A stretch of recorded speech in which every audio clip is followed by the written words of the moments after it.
She appeared in the dead of night, eyes brimming with tears and hands trembling, whispering, "I have nowhere else to go." I set down my bag of breadcrumbs and said, "Then stay with me."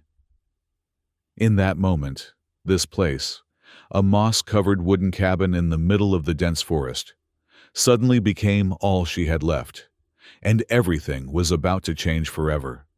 The first light of dawn painted the wooden walls in soft amber hues. I had been awake for almost an hour, watching the girl sleep on my worn leather couch. Lila. She'd whispered her name before passing out from exhaustion. Her black hair spread across the cushion like spilled ink, and even in sleep, her brow remained furrowed, as if nightmares pursued her into unconsciousness. It had been 3 years since I'd last had a visitor. 3 years of deliberate solitude in this cabin that creaked with every gust of wind. My fortress against a world I'd chosen to abandon.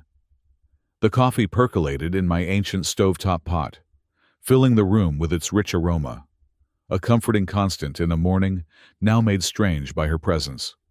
My name is Evan. Once, I was a mechanical engineer with a corner office overlooking the city skyline. Now, I'm just a man who rises at 5 a.m. to water vegetables, tinker with a small wind generator, and read dog-eared books until the sun sets. People in the nearby village think I'm peculiar, the hermit who trades homemade jam for necessities and speaks little. They're not wrong. I moved the mug of steaming coffee away from the edge of the table when Lila stirred.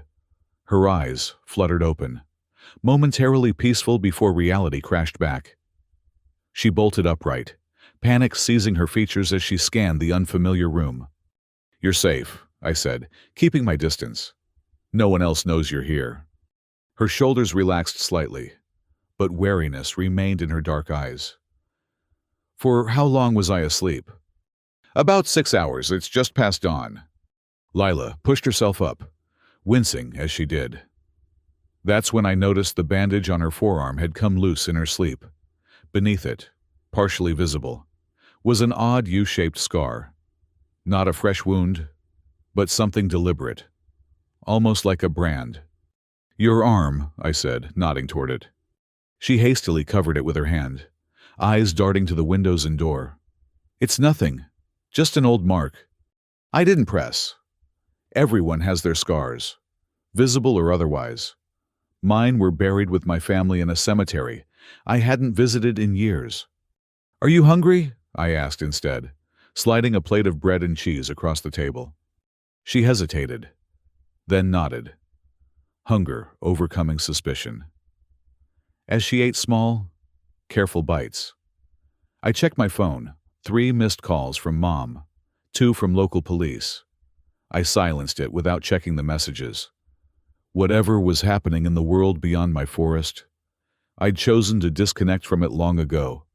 Outside, autumn painted the forest in shades of amber and gold, leaves detached from branches in lazy spirals, collecting in drifts against the cabin walls. Fog hung between the trees like ethereal curtains, muffling sound and blurring distances. In this isolated corner of the world, time moved differently, slower, more deliberately.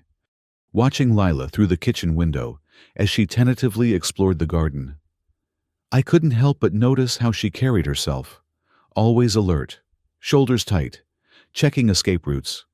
She moved like prey, constantly aware of predators.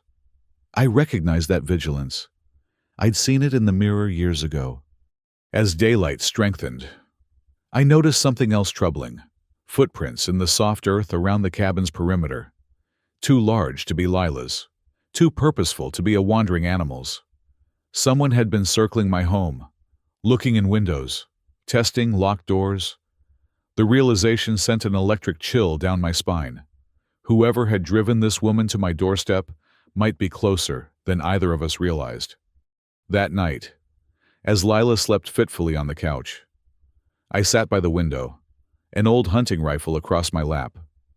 The forest was never truly silent. Owls called, branches creaked, wind whispered through leaves. But tonight, I listened for human sounds, for the deliberate snap of twigs under boots, or the metallic click of weapons being readied. Midnight came and went. The moon hung high, casting silver light through the trees. My eyelids grew heavy, but each time they drooped, I'd jerk awake, heart hammering. "You don't have to watch over me like this." Lila's voice came softly from behind. I turned to find her wrapped in the blanket I'd given her, looking small and fragile in its folds.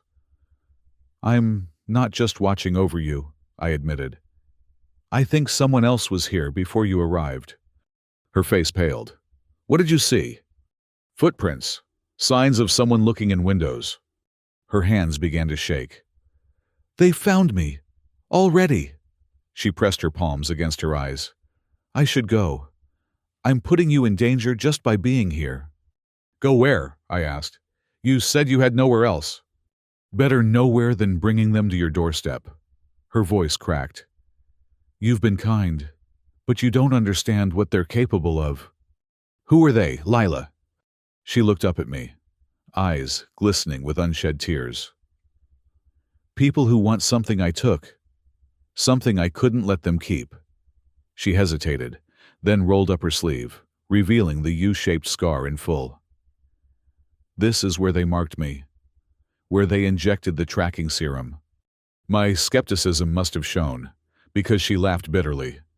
"I know how it sounds. But they've been chasing me for 3 years. They won't stop until they either get what they want or—" She didn't finish the thought. Outside, an owl hooted 3 times in quick succession, then fell silent. The forest held its breath. "There's someone out there now," she whispered, her body tensing like a coiled spring. I peered through the darkness, seeing nothing. But then, a flicker of movement, a shadow separating from the trees, moving with purpose toward the cabin. I immediately switched off the lamp, plunging the room into darkness. "Get down!" I hissed, pulling Lila to the floor beside me.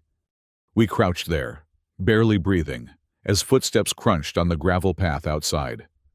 A beam of light swept across the windows, a flashlight, methodically checking each pane. I gripped the rifle tighter, wondering if I could actually use it if needed. It had been years since I'd fired it, and even then, only at paper targets. The footsteps circled the cabin, paused at the door. The handle jiggled, once, twice. I had locked it, thank God. Then, silence. Minutes passed before the footsteps retreated, fading into the forest sounds. "They'll be back," Lila whispered, her breath warm against my ear. "With more people.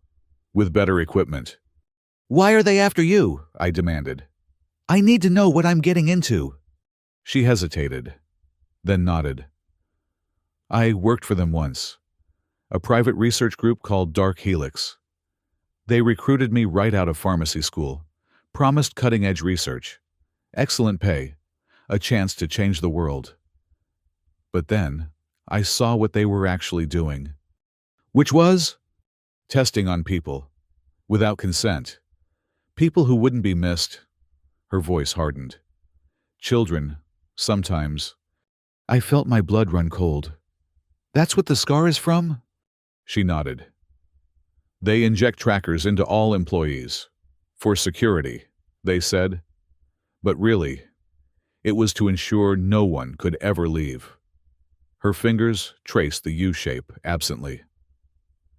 "I helped someone escape. A little boy named Min. They've been hunting us both ever since." "And Min, where is he now?" Pain flashed across her face. "Safe. I hope. We got separated during a close call about a year ago. I've been leading them away from his trail ever since."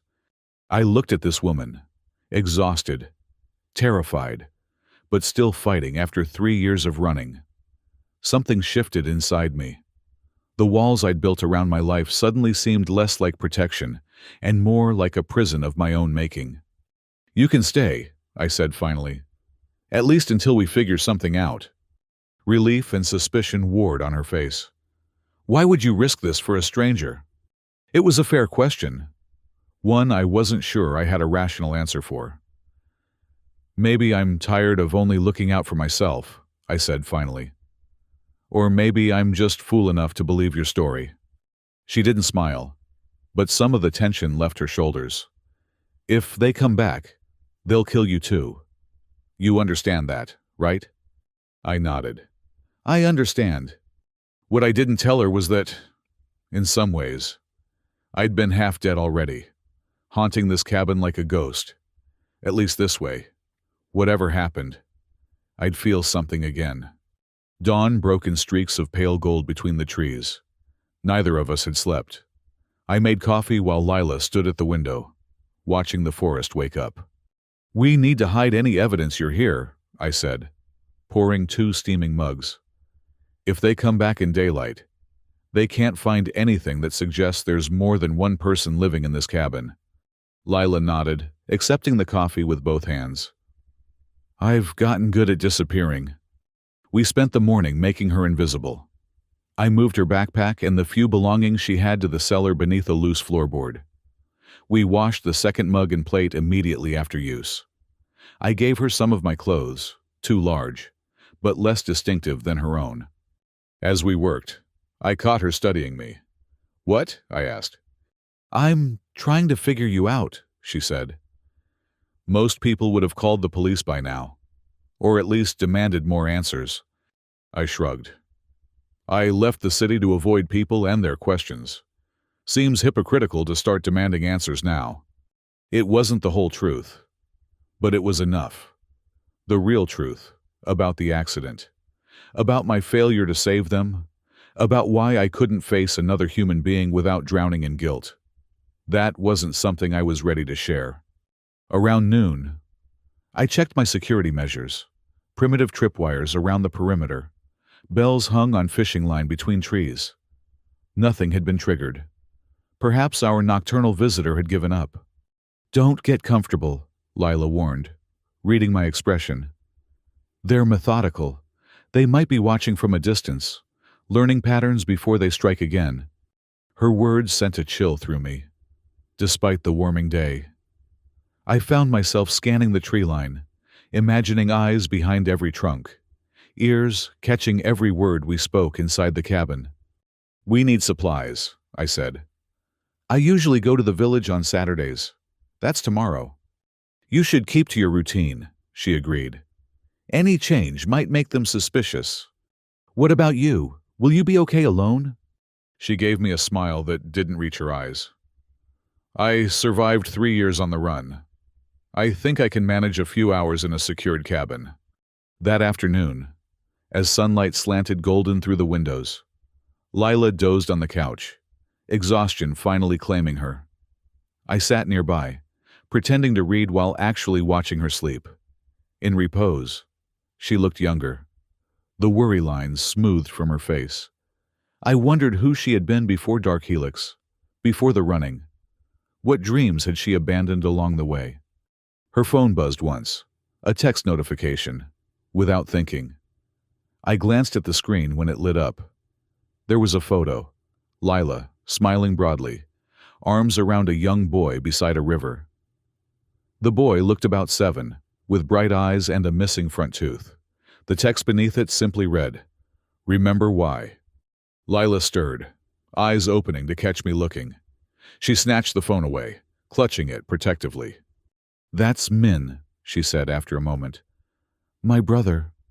This was taken 3 years ago, before everything." "You said you helped him escape," I ventured. "Is that why they're after you?" She looked down at the photo, thumb gently tracing the boy's face on the screen. "Partly. I also took something when we left. Information that could expose what they're doing." Her voice dropped. "I promised him we'd be together again someday, that I'd keep him safe." Her eyes, when they met mine, were fierce. I owe him that much. The revelation hung between us, adding weight to her presence in my home. This wasn't just about harboring a fugitive. It was about becoming entangled in a promise, a mission that had kept her running for years. Later that evening, we both tensed at the distant sound of an engine. Not a car, something smaller, higher pitched. "A reconnaissance drone," Lila whispered, fear tightening her features. We doused all lights, huddled in the dark corner of the kitchen floor, listening to the mechanical buzz circle overhead. "They're scanning for heat signatures, electronic devices," she explained, her voice barely audible. "Your phone, is it off?" I nodded, having powered it down at her earlier insistence. "They can still detect residual signals sometimes," she whispered. "We should move to the cellar." The drone lingered above the cabin for what felt like hours, but was probably only minutes. Eventually, the whine of its engine receded into the distance. "They'll be back," Lila said, echoing her words from the night before. "With people next time." "Then we need to be ready," I replied, surprising myself with the resolve in my voice. That night, I showed Lila the crawl space beneath the floorboards, barely large enough for a person to lie flat, but invisible unless you knew where to look. "If they come while I'm gone tomorrow, hide here," I instructed. "Don't make a sound, no matter what you hear." She nodded solemnly, rehearsing the motion of sliding the board back into place from underneath. As we prepared for bed, she on the couch, me in my room with the door ajar in case of trouble, she stopped me with a light touch on my arm. "Thank you," she said simply, "for not turning me away." I didn't know how to respond. Part of me wondered if I'd regret this decision before the week was out. Another part, a part I'd thought long dead, felt something stir, like roots tentatively pushing through soil after a hard winter. "Get some sleep," I said finally. "Tomorrow might be a long day." The village was a collection of wooden and stone buildings, nestled in a valley about 5 kilometers from my cabin. On Saturdays, the small marketplace came alive with farmers selling produce, craftsmen displaying wares, and villagers trading gossip as readily as goods. I parked my old truck on the outskirts, nodding to familiar faces as I made my way toward the general store. 3 years of minimal interaction had earned me a reputation for reclusiveness that served me well now. No one expected me to stop and chat. As I gathered supplies, extra food, first aid items, batteries, I felt a prickling sensation between my shoulder blades. Someone was watching me. I turned casually, scanning the store. A man I didn't recognize stood by the counter, ostensibly examining fishing lures. His clothes were too crisp for a local, his boots too new. When our eyes met briefly, he looked away with practiced casualness. "Evan, long time no see," old Mai called from behind the register. At 85, she was the village's eldest resident, her face a map of wrinkles that deepened when she smiled. "Stocking up for winter already?" "Just the usual," I replied, setting my items on the counter. She began tallying the purchase, but her weathered hands paused over the extra bandages and painkillers. Her eyes, still sharp despite her age, flickered up to mine questioningly. "Minor workshop accident," I lied. "Nothing serious." She nodded slowly, unconvinced. "Be careful up there alone," she said, voice lowered. "Strange folks been asking questions around the village. City people, with city manners." My pulse quickened. "What kind of questions?" "About newcomers, strangers passing through." She bagged my purchases with deliberate movements. "Particularly interested in young women traveling alone." The stranger by the counter had drifted closer, pretending to examine canned goods while clearly listening. "Haven't seen anyone like that," I said, perhaps too quickly. Mai's eyes narrowed slightly. "Good. These aren't the kind of people you want finding what they're looking for." She leaned forward, voice barely audible. "If you have visitors, tell them Mai's cousin has a root cellar that goes deeper than most know." Before I could process this cryptic message, she straightened up, voice returning to normal volume. "That'll be $87, dear." I paid and gathered my bags, acutely aware of the stranger's eyes on my back as I left. Outside, I loaded the supplies into my truck, mind racing. The village wasn't safe. Dark Helix had people here, asking questions. And yet, somehow, Mai seemed to be offering help. Why? As I drove back toward the forest, I checked my rearview mirror obsessively. No vehicles followed, but that meant little. If these people had drones, they likely had other surveillance methods too. Halfway home, I pulled over at an unmarked dirt path, killed the engine, and waited, listening. After 10 minutes of silence broken only by birdsong, I continued on foot, cutting through the forest rather than taking the main track to my cabin. It added 30 minutes to my journey, but I couldn't risk leading anyone directly to Lila. When the cabin finally came into view, relief washed over me, until I noticed the door standing slightly ajar. My heart stuttered. I dropped the bags behind a tree and approached cautiously, straining for any sound from inside. Nothing. The forest itself seemed to hold its breath. I pushed the door open with my foot, braced for the worst. The interior was dim, sunlight filtering through half-closed blinds, illuminating disturbed dust motes. Everything looked normal at first glance, until I noticed the subtle signs of searching. Cushions not quite returned to their original positions. Books on the shelf rearranged slightly. My desk drawer not fully closed. "Lila?" I called softly, heart hammering against my ribs. No answer. I moved to the loose floorboard that concealed the crawl space, praying she'd had time to hide. As I reached for it, a blade pressed against my throat. "Don't move." Lila's voice came from behind me, strained and frightened. I froze. "It's me, just me." The pressure eased slightly. "Prove it." "You showed me a picture of your brother Min yesterday. You said you owed him a promise." The knife withdrew completely. I turned to find Lila standing there, kitchen knife still gripped tightly, face pale with residual fear. "Someone was here," she whispered. "I heard them pick the lock. I barely had time to hide." "Did they find anything? Any sign of you?" She shook her head. "I don't think so, but they took pictures of everything. They were thorough."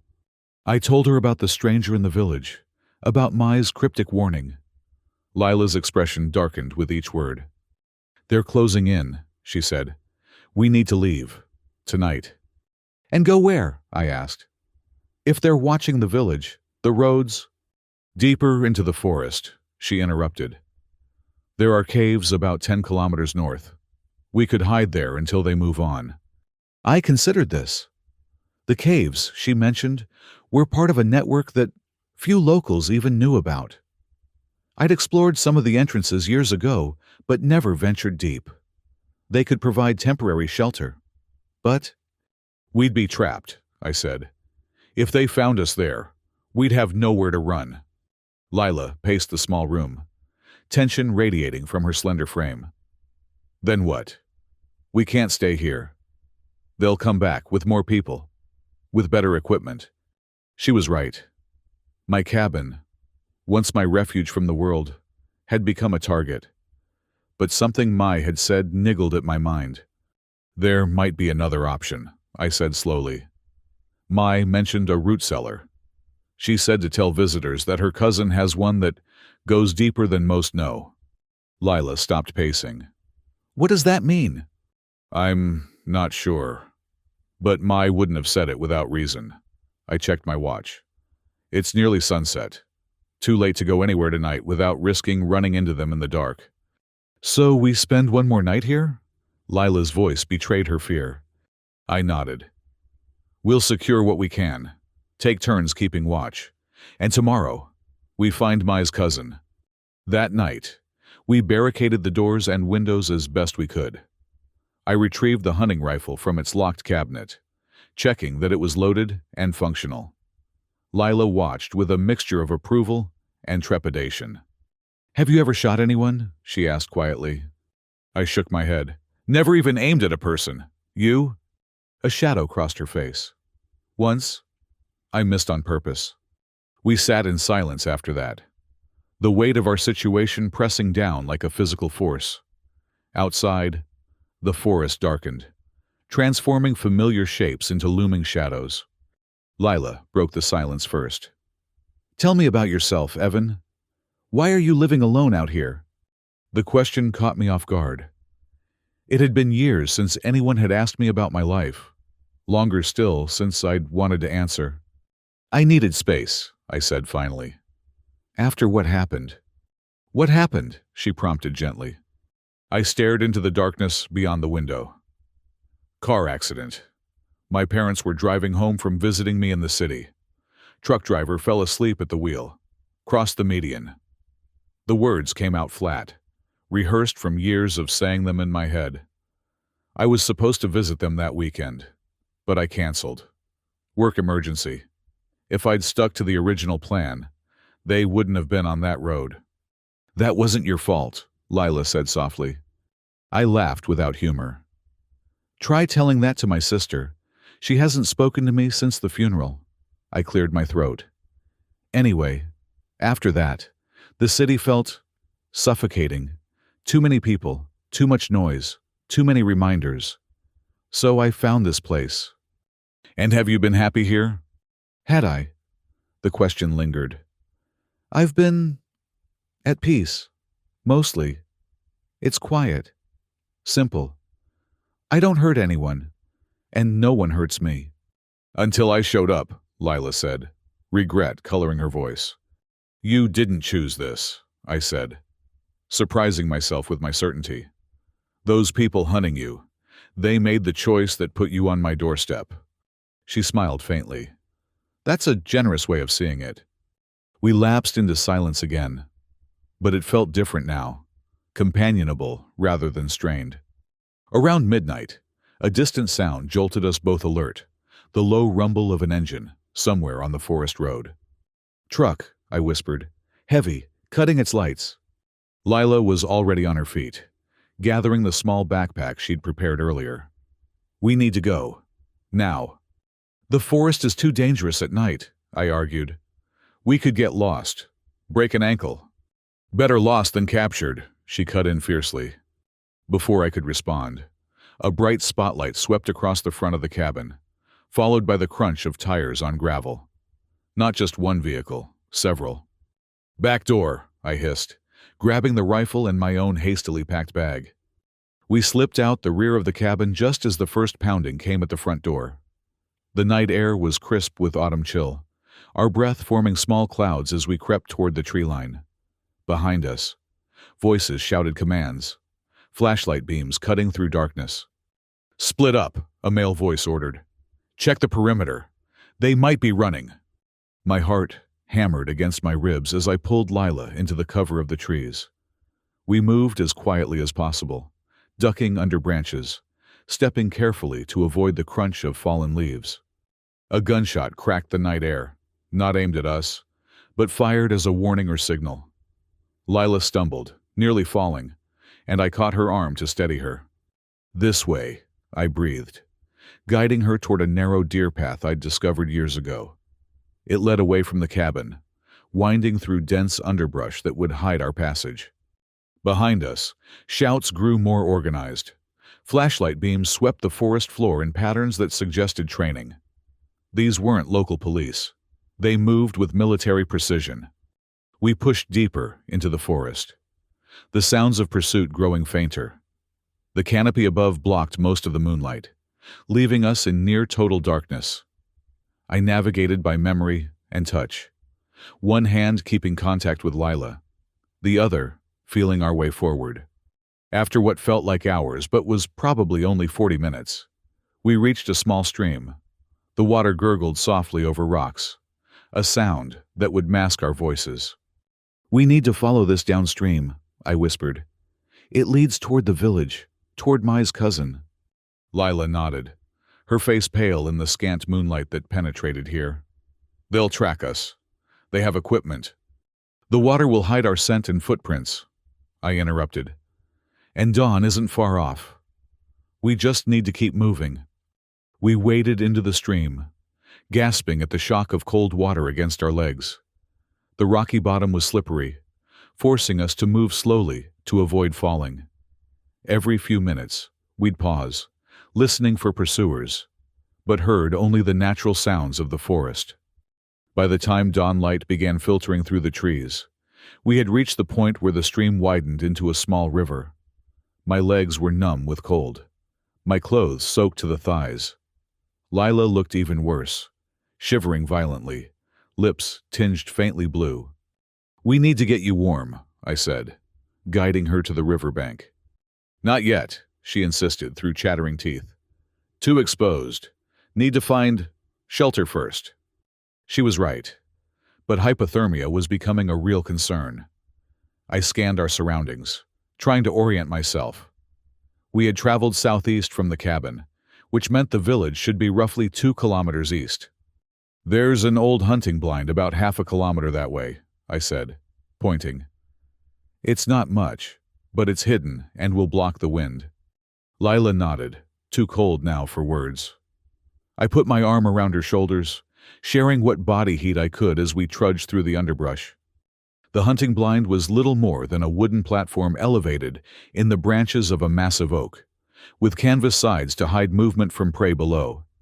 It had been abandoned years ago when this area was designated a nature reserve, but the structure remained mostly intact. I helped Lila climb up first, then followed with our meager supplies. Inside, the space was just large enough for 2 people to sit close together. I quickly unpacked the emergency blanket from my bag, wrapping it around Lila's shoulders. "We need to get these wet clothes off you," I said, professional concern overriding any awkwardness. She didn't argue, allowing me to help her remove her soaked shoes and socks. I replaced them with a spare pair I'd packed, oversized on her smaller feet but dry. "To turn around," she managed, and I obliged, facing the canvas wall while she changed into the dry shirt I'd offered. "Okay," she said after a minute. When I turned back, she was huddled in the emergency blanket, my flannel shirt visible at the collar, her wet clothes laid out to dry on the wooden planking. I changed my own socks, keeping my damp jeans. They would dry eventually with body heat. "Better?" I asked. She nodded, some color returning to her cheeks. "Thank you." We sat in silence for a while, listening to the forest wake around us. Birds called their morning songs. Squirrels chattered in the branches. No human sounds penetrated our hiding place. "How will we find Mai's cousin?" Lila asked eventually, her voice steadier now. "I'm not sure," I admitted. "But Mai clearly wanted us to know about this root cellar for a reason. We'll need to go into the village, find her first." Lila's expression tightened with worry. "The village isn't safe. You said yourself they were asking questions there." "Which is exactly why Mai reached out. She must know something we don't." I peered through a gap in the canvas, assessing the light. "We'll rest here until midday, then make our way to the eastern edge of the village. Mai lives in the last house on Orchard Road. We can approach from the forest side, avoiding the main streets." Lila pulled the blanket tighter around herself. "Do you trust her? Truly?" It was a fair question. In my 3 years of seclusion, I'd kept most villagers at arm's length. But Mai had always treated me with a grandmother's gentle persistence, pushing soup and stories on me whether I wanted them or not. "I trust her more than I trust our chances alone in the forest for another night," I said finally. Lila seemed to accept this. She leaned her head back against the wooden support, eyes drifting closed. "Wake me when it's time to go," she murmured. I watched her slip into exhausted sleep, struck by how quickly my life had been upended. 3 days ago, my greatest concern had been fixing a leaky roof patch before the autumn rains began in earnest. Now I was harboring a fugitive, running from armed men, putting my faith in cryptic messages from village elders. Yet, somehow, I couldn't bring myself to regret opening my door to her that night. I must have dozed off myself, because I woke with a start to Lila's hand on my shoulder. She was peering intently through the canvas, body tense. "Someone's coming," she whispered. I shifted carefully to look where she indicated. Through the trees, perhaps 100 meters away, a figure moved with the measured pace of someone searching. I couldn't make out details at this distance, but the dark clothing and purposeful movement suggested one of our pursuers. "Just one?" I whispered. Lila nodded. "That I can see. They've split up to cover more ground."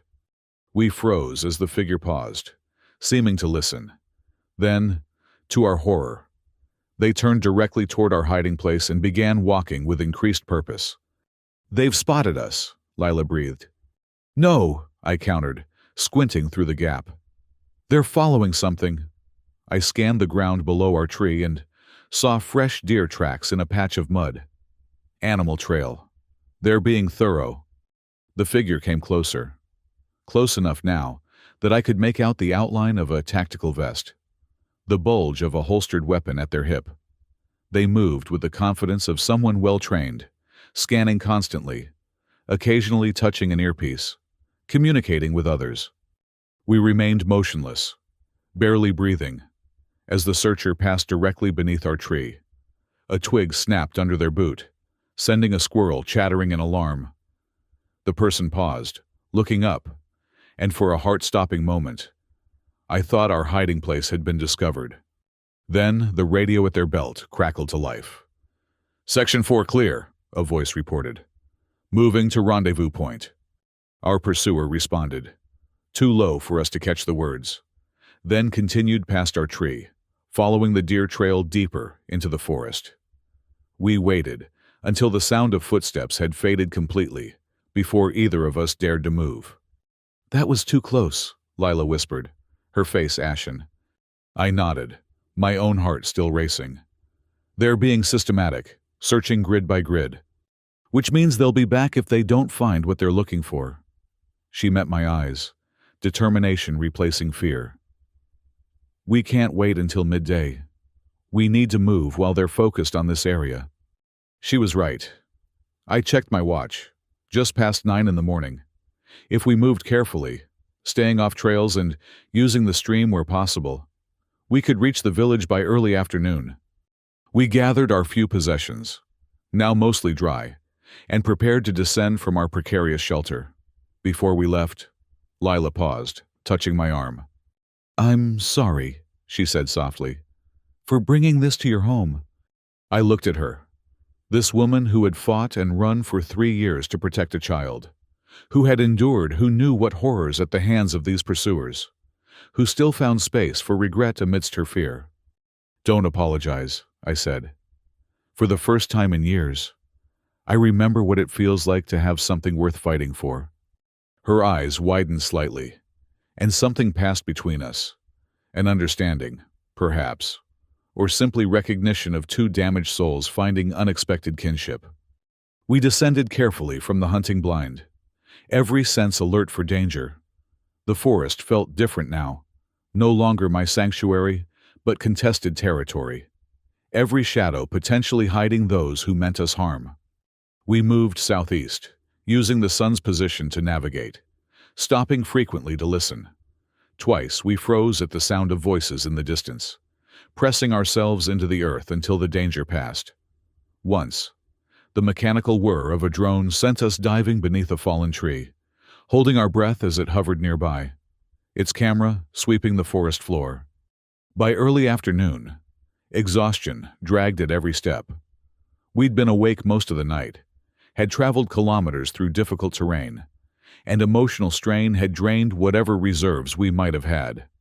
But the edge of the forest was visible now, and beyond it, the scattered buildings of the village. Mai's house sat apart from the others, a modest wooden structure with a vegetable garden and chicken coop. From our vantage point in the trees, we could see her hanging laundry on a line, seemingly oblivious to the dangers that had invaded her quiet community. "How do we approach without being seen?" Lila asked, scanning for watchers. I pointed to a drainage ditch that ran behind the property. "That offers some cover. We'll need to wait for dusk, though moving now would be too obvious." So we waited, conserving energy, sharing the last of our water. As the sun began its descent, painting the sky in shades of pink and gold, activity in the village diminished. People retreated indoors for evening meals, lights coming on in windows. "Now," I said when the shadows were long enough to provide coverage. "Follow me. Stay low." We crept through the underbrush to the drainage ditch, then followed it toward Mai's property. The ditch was dry this time of year, littered with leaves and twigs that we carefully avoided disturbing. When we reached the edge of her yard, I signaled Lila to wait while I assessed the situation. The house appeared quiet, with a single light burning in what I guessed was the kitchen. No sign of surveillance. But that meant little if our pursuers were as professional as they seemed. I motioned for Lila to follow, and we darted across the open space to the back porch. I tapped lightly on the door, heart pounding in my chest. For a long moment, nothing happened. Then the curtain at the small window twitched, and Mai's wizened face appeared. Her eyes widened in recognition before she quickly opened the door, ushering us inside. "You came," she said, her voice hushed but unsurprised. "Good. Not much time." The kitchen was warm and smelled of baking bread, jarringly normal amid our crisis. Mai moved with surprising agility for her age, checking windows, drawing curtains, then turning to face us. "The people looking for your friend," she said to me, skipping any preamble. "They came to the village council meeting yesterday. Said they were government agents searching for a dangerous fugitive." Her shrewd eyes settled on Lila. "They showed us your picture." Lila tensed beside me. "And the village believed them?" Mai's lined face creased in a sly smile. "Our village has old memories, child. We remember when other government agents came during the war, making similar claims about dangerous fugitives." She shook her head. "Some believe them, yes. The young forget history more easily, but others—" "Your cousin's root cellar," I prompted. "What did you mean by that?" "Not my cousin," Mai corrected. "That was code. During the war, this village hid many who needed hiding. Underground." Understanding dawned. "A tunnel system?" Mai nodded. "Connected to old mine shafts that run beneath the forest. Many entrances have collapsed over the years, but some remain. There's one beneath this house." Hope flared for the first time since our flight began. Underground passages could lead us away from the village unseen, perhaps all the way to the next valley. "Who else knows about these tunnels?" Lila asked, the ever-present caution in her voice. "Only the elders now," Mai replied. "And we do not speak of them to outsiders." She moved to a braided rug in the corner of the kitchen, pulling it aside to reveal a trapdoor. "This leads to the old root cellar. From there, you can access the main tunnel." "Why are you helping us?" I had to ask. In 3 years, Mai had been kind but distant, respecting my desire for solitude. This level of aid suggested something deeper. Mai's gaze softened. "You remind me of my son. He, too, sought isolation after his pain." Her voice held old grief. "He never found his way back to us. Perhaps, in helping you, I honor his memory." Before I could respond, Lila suddenly stiffened, her head turning toward the window. "Lights," she whispered. "Coming up the road." Mai moved quickly to peer through the curtain. "Black SUV," she confirmed. "The same men from yesterday." "They must have tracked us somehow," Lila said, panic edging her voice. "Or they're checking every house methodically," I countered, already moving toward the trapdoor. "Either way, we need to go. Now."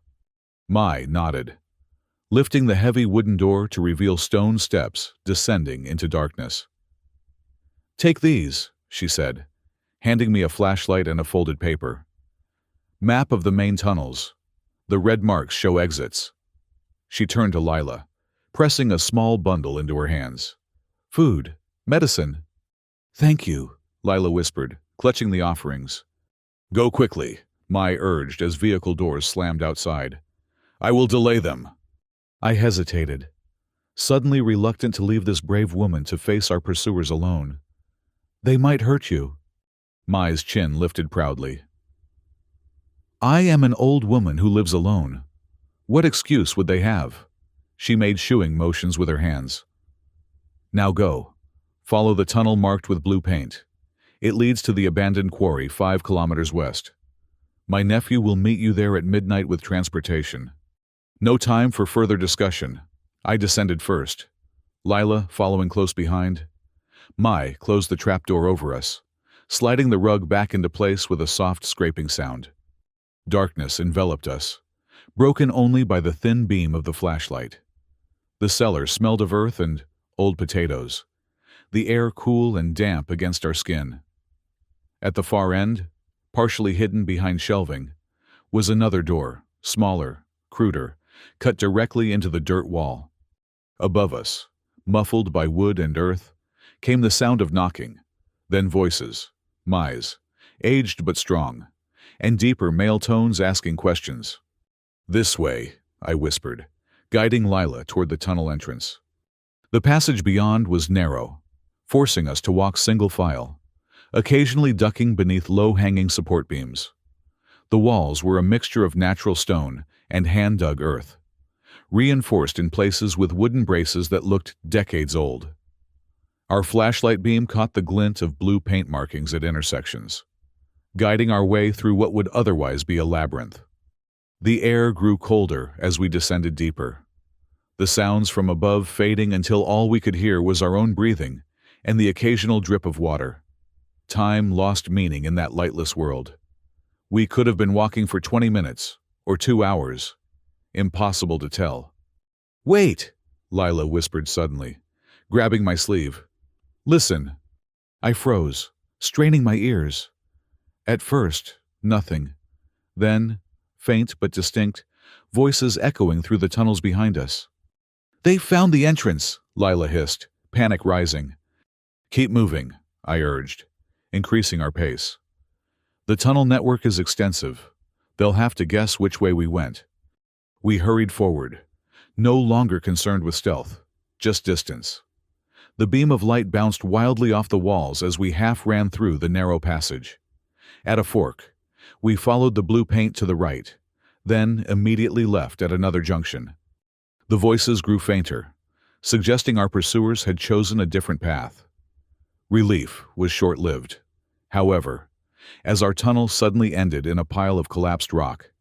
"No," I breathed, running the light along the debris. "There must be a way through." Lila was already examining the blockage, testing stones. "Recent collapse," she muttered. "See how the dirt is still loose? This happened within the last few days." "Deliberate, you think?" "Maybe," she bit her lip. "Or maybe just bad luck." I consulted Mai's map, struggling to determine our position in the complex network. "There's another route, but we'd have to backtrack almost to where we heard them." The decision was made for us as a distant shout echoed through the tunnels, followed by the beam of a powerful light sweeping the passage we'd just left. "They've found our trail," Lila whispered, pressing herself against the wall. I clicked off our flashlight, plunging us into total darkness. The approaching light grew stronger, voices closer. With the tunnel collapsed ahead and enemies behind, we were effectively trapped. My hand found Lila's in the dark, squeezing reassuringly. Her fingers were ice cold, but gripped mine with surprising strength. "If they take me," she whispered, "don't try to stop them. Save yourself." "That's not happening," I replied, feeling along the wall for any recess or hidden passage we might have missed. The approaching light was close enough now that we could make out individual voices. "Heat signatures showed 2 people entered these tunnels," a man said. "They can't have gotten far." "Tunnel's not wide enough to get past us," another replied. "We've got them cornered." My fingers suddenly found what felt like a crack in the seemingly solid wall. Tracing it, I realized it formed a rough rectangle, a door, or at least an opening, disguised to match the surrounding stone. "Here," I breathed into Lila's ear, guiding her hand to the hidden edge. Together we pushed, feeling resistance at first, then a scraping as the hidden panel moved inward.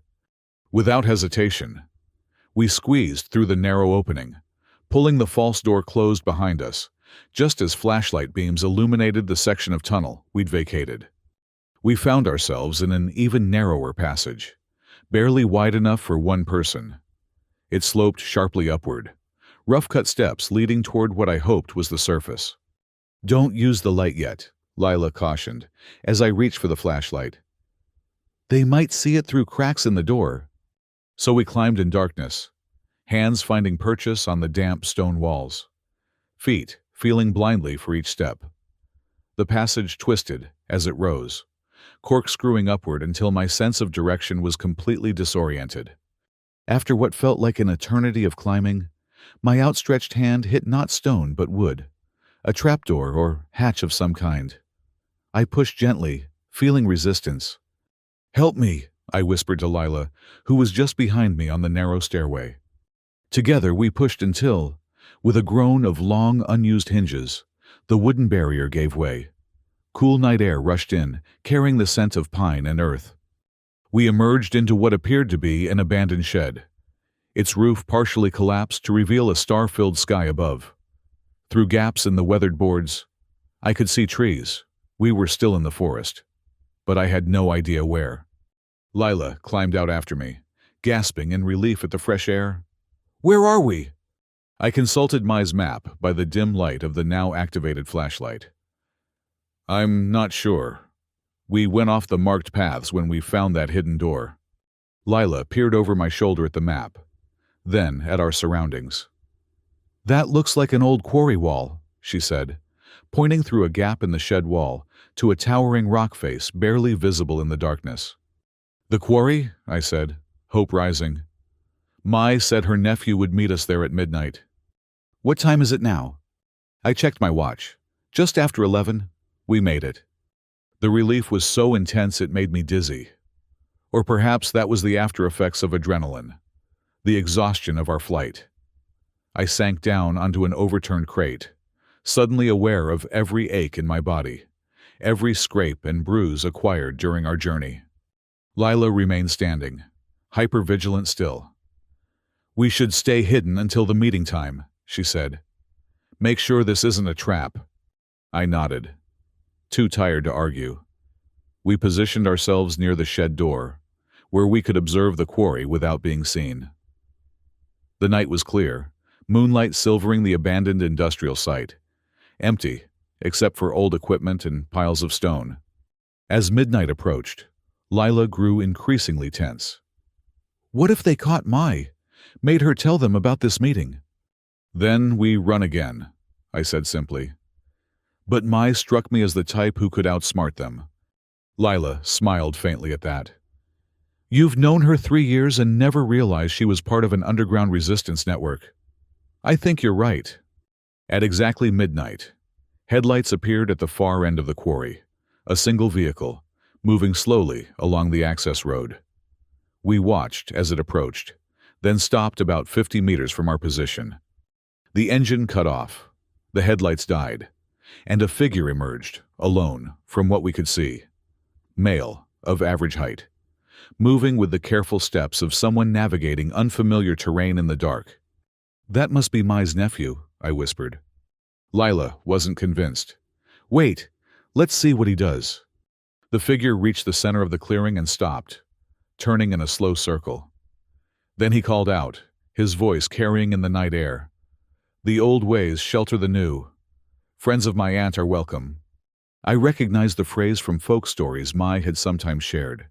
Tales of the village's resistance history, coded messages used to identify allies. "It's safe," I said, standing. "That's a village passphrase." We emerged cautiously from the shed. The man turned toward the sound of our approach, relief visible on his face as we came into the moonlight. "I'm Tuan," he said, extending his hand. "Mai's nephew. She said you needed transportation away from here." "How is she?" Lila asked immediately. "Did they hurt her?" Tuan's expression was grim. "They questioned her, but she played the confused old woman perfectly. They left, but they're still in the village, going house to house." He gestured to his vehicle, an old, but well-maintained Jeep. "We need to move quickly. I can take you to the next province. I have contacts there who can help with new identification." I glanced at Lila, seeing the calculation in her eyes. This was it, the moment to commit fully to running, to leaving behind whatever remained of our former lives. "Thank you," she said to Tuan. "But I need to ask, do you know anything about a boy named Min? He would be about 10 now. Dark Helix was looking for him too. Tuan's eyebrows rose. The boy from the river village? He's been living with the Nguyen family in Than Hoa for the past year. They took him in after he was found wandering alone. Lila's sharp intake of breath was audible in the night air. He's alive! You're certain? Quite certain. My cousin teaches at his school. Tuan studied her face. You know him? He's my brother, Lila whispered. I helped him escape, but we were separated. I've been looking for him ever since. Understanding dawned on Tuan's face. That explains why they want you so badly. You're the one who exposed their operation at the river facility. She nodded, new determination straightening her spine. I need to get to him. Than Hoa is nearly 200 kilometers from here, Tuan warned. And they'll be watching the main roads. But you can take us, I asked. Tuan hesitated, then nodded. It will be dangerous. We'll need to take back roads, avoid checkpoints. It might take days. We have time, I said, surprising myself with the certainty in my voice. 3 days ago, I'd been a recluse whose biggest commitment was to my vegetable garden. Now, I was pledging to a dangerous cross-country journey to reunite a family torn apart by corporate criminals. The transformation should have terrified me. Yet instead, I felt more alive than I had in years. Lila turned to me, her expression a mixture of gratitude and concern. Evan, you don't have to come. You've already risked so much. This isn't your fight. I met her gaze steadily. I made it my fight when I said stay with me. I'm not turning back now. Something shifted in her eyes, a softening, a recognition. She didn't argue further, just nodded once, decisively. Then let's go, Tuan said, gesturing toward the jeep. We should be well away from here before dawn. As we climbed into the vehicle, the drone of an aircraft engine reached us, distant but approaching. Lila froze, her face tilting toward the sound. Reconnaissance, she said tightly. They're expanding their search area. Tuan cursed under his breath, quickly dousing the interior lights of the jeep. We need cover. The quarry offers too clear a view from above. I scanned our surroundings, mind racing. The processing plant, I said, pointing to a dilapidated structure at the far end of the quarry. Concrete roof. They won't be able to scan through it. Tuan nodded, starting the engine but leaving the headlights off. He navigated by moonlight alone, taking us along the edge of the quarry toward the abandoned building. The drone's engine grew louder, its blinking lights now visible against the night sky. We reached the processing plant, just as the drone crested the quarry edge, its cameras sweeping the open ground we'd occupied moments before. Inside the crumbling structure, we killed the engine and waited, hardly daring to breathe as the mechanical eye searched for us. Minutes stretched into an agonizing half-hour before the drone finally moved on, its engine fading into the distance. They're not giving up, Lila said softly. They never will. Then we need to stop running and start fighting back, I replied, the words surprising me even as I spoke them. Lila and Tuan both turned to look at me. What do you mean? Lila asked. I wasn't entirely sure myself, but the kernel of a plan was forming.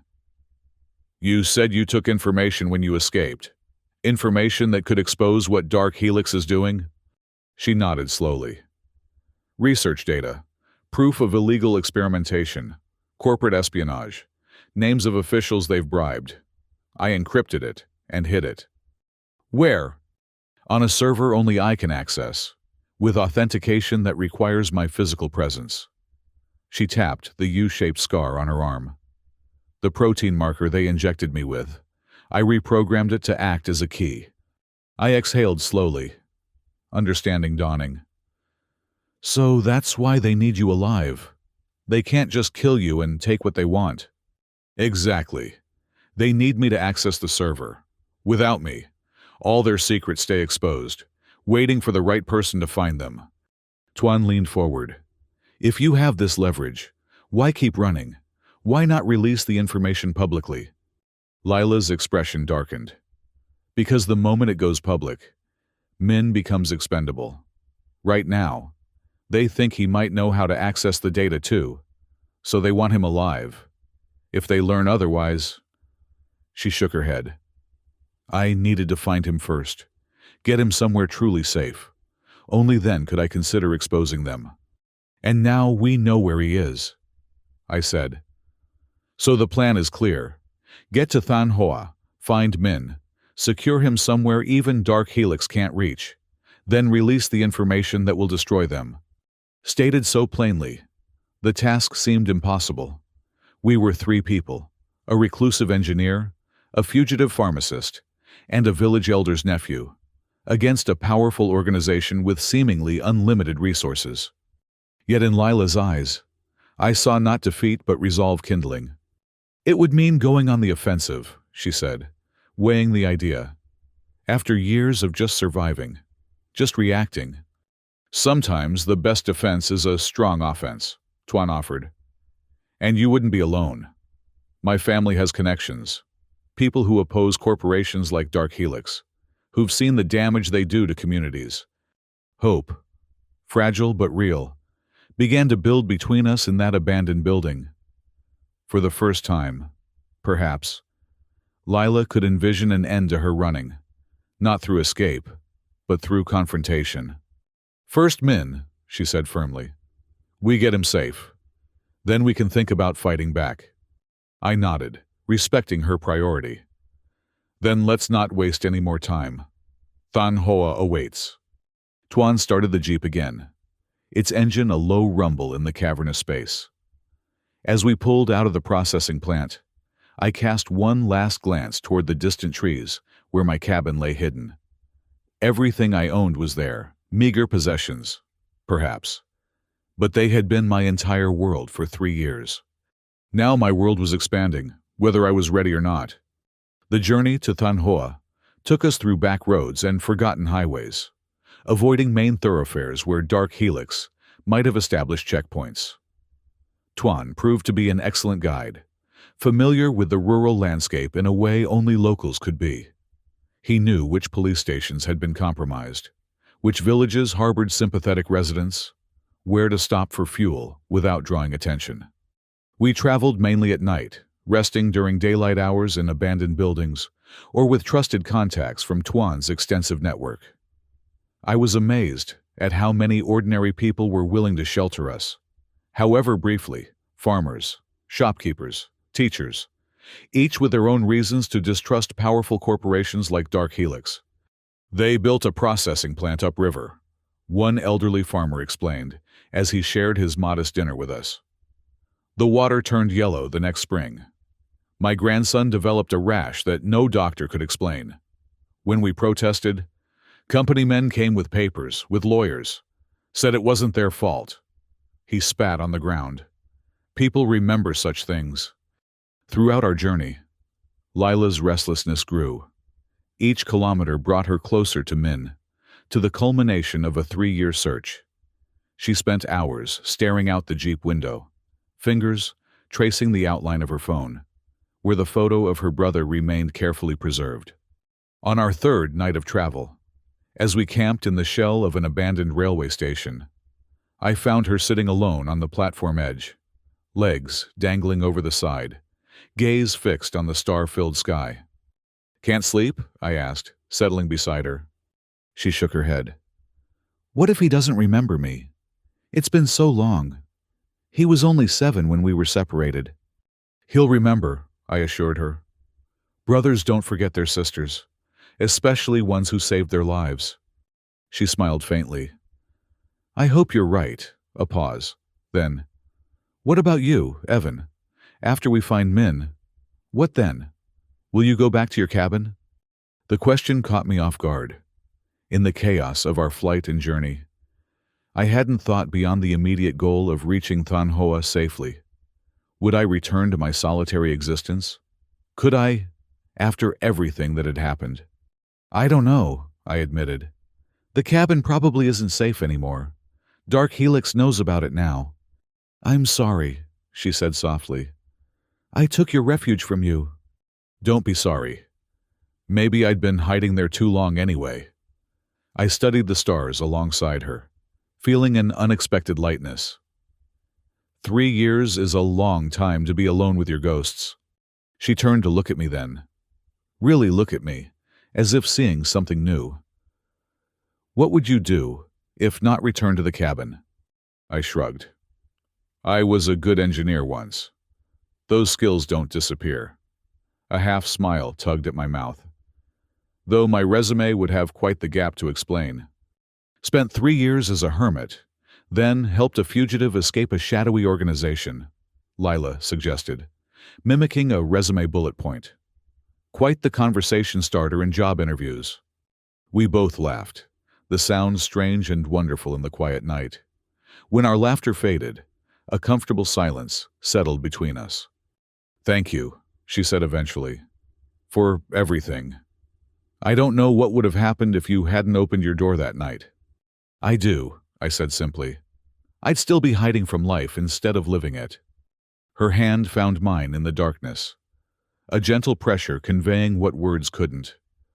We sat like that until the eastern sky began to lighten, neither of us speaking, both understanding that whatever lay ahead, we would face it together. By noon the next day, we reached the outskirts of Thanh Hoa. The city was larger than I'd expected, a provincial capital with wide boulevards and modernizing infrastructure alongside traditional neighborhoods.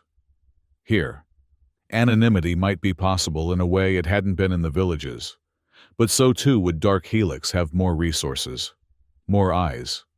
Tuan guided us to a modest guest house run by yet another contact, an elderly woman who asked no questions, simply showed us to a room in the back with its own entrance and exit.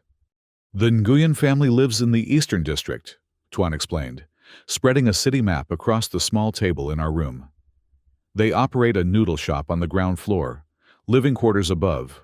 The boy, Min, helps in the shop after school. Lila traced the route with her finger, emotions warring on her face. We can't just walk in. If Dark Helix is watching, they might not be, I suggested. They have no way of knowing we've tracked Min here. As far as they know, you're still running blind. We can't take that risk, she insisted. If they've identified him, they'll be watching the Nguyens. We need to be certain before we approach. Tuan nodded thoughtfully. I can do reconnaissance. My face isn't known to them. I'll observe the shop, see if there's any sign of surveillance. The plan made sense. But the delay chafed at Lila. She was so close now, just kilometers from the brother she'd sacrificed everything to protect.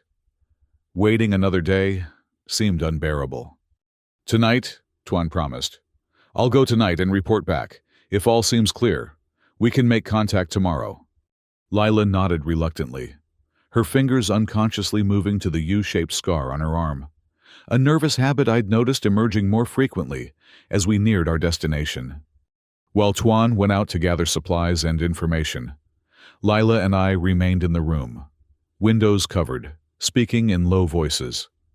The forced inaction was difficult after days of constant movement.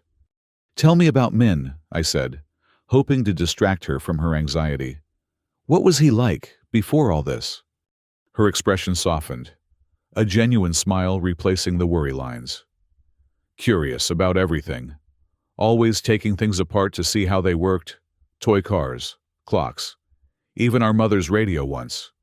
She was furious until he put it back together, and it worked better than before. She laughed at the memory. He loved science experiments, used to collect bugs in jars and document their behavior like a tiny professor. Sounds like a budding engineer, I noted with approval. Just like his sister, Lila said. I wanted to create medicines that helped people. That's why I went into pharmacy. Why I initially thought Dark Helix's research opportunity was so perfect.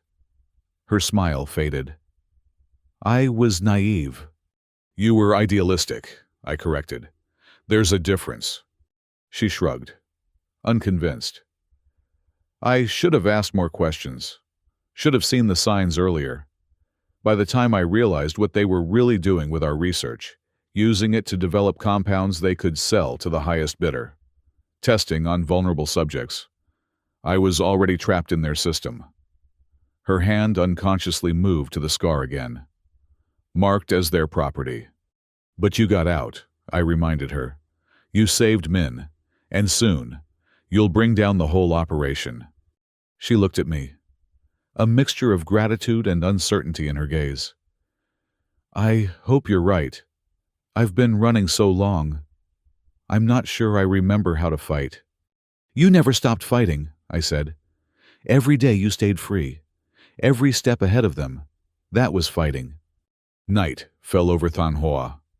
The city lights creating a glow, visible through the cracks in our window coverings. Tuan had not yet returned, and Lila's anxiety increased with each passing hour. Something's wrong, she said, pacing the small room. He should have been back by now. I checked my watch. Just past 9. Not unreasonably late, especially if Tuan was being cautious in his reconnaissance. Give him time, I urged. The city is unfamiliar territory for him too. By 11, however, I shared her concern.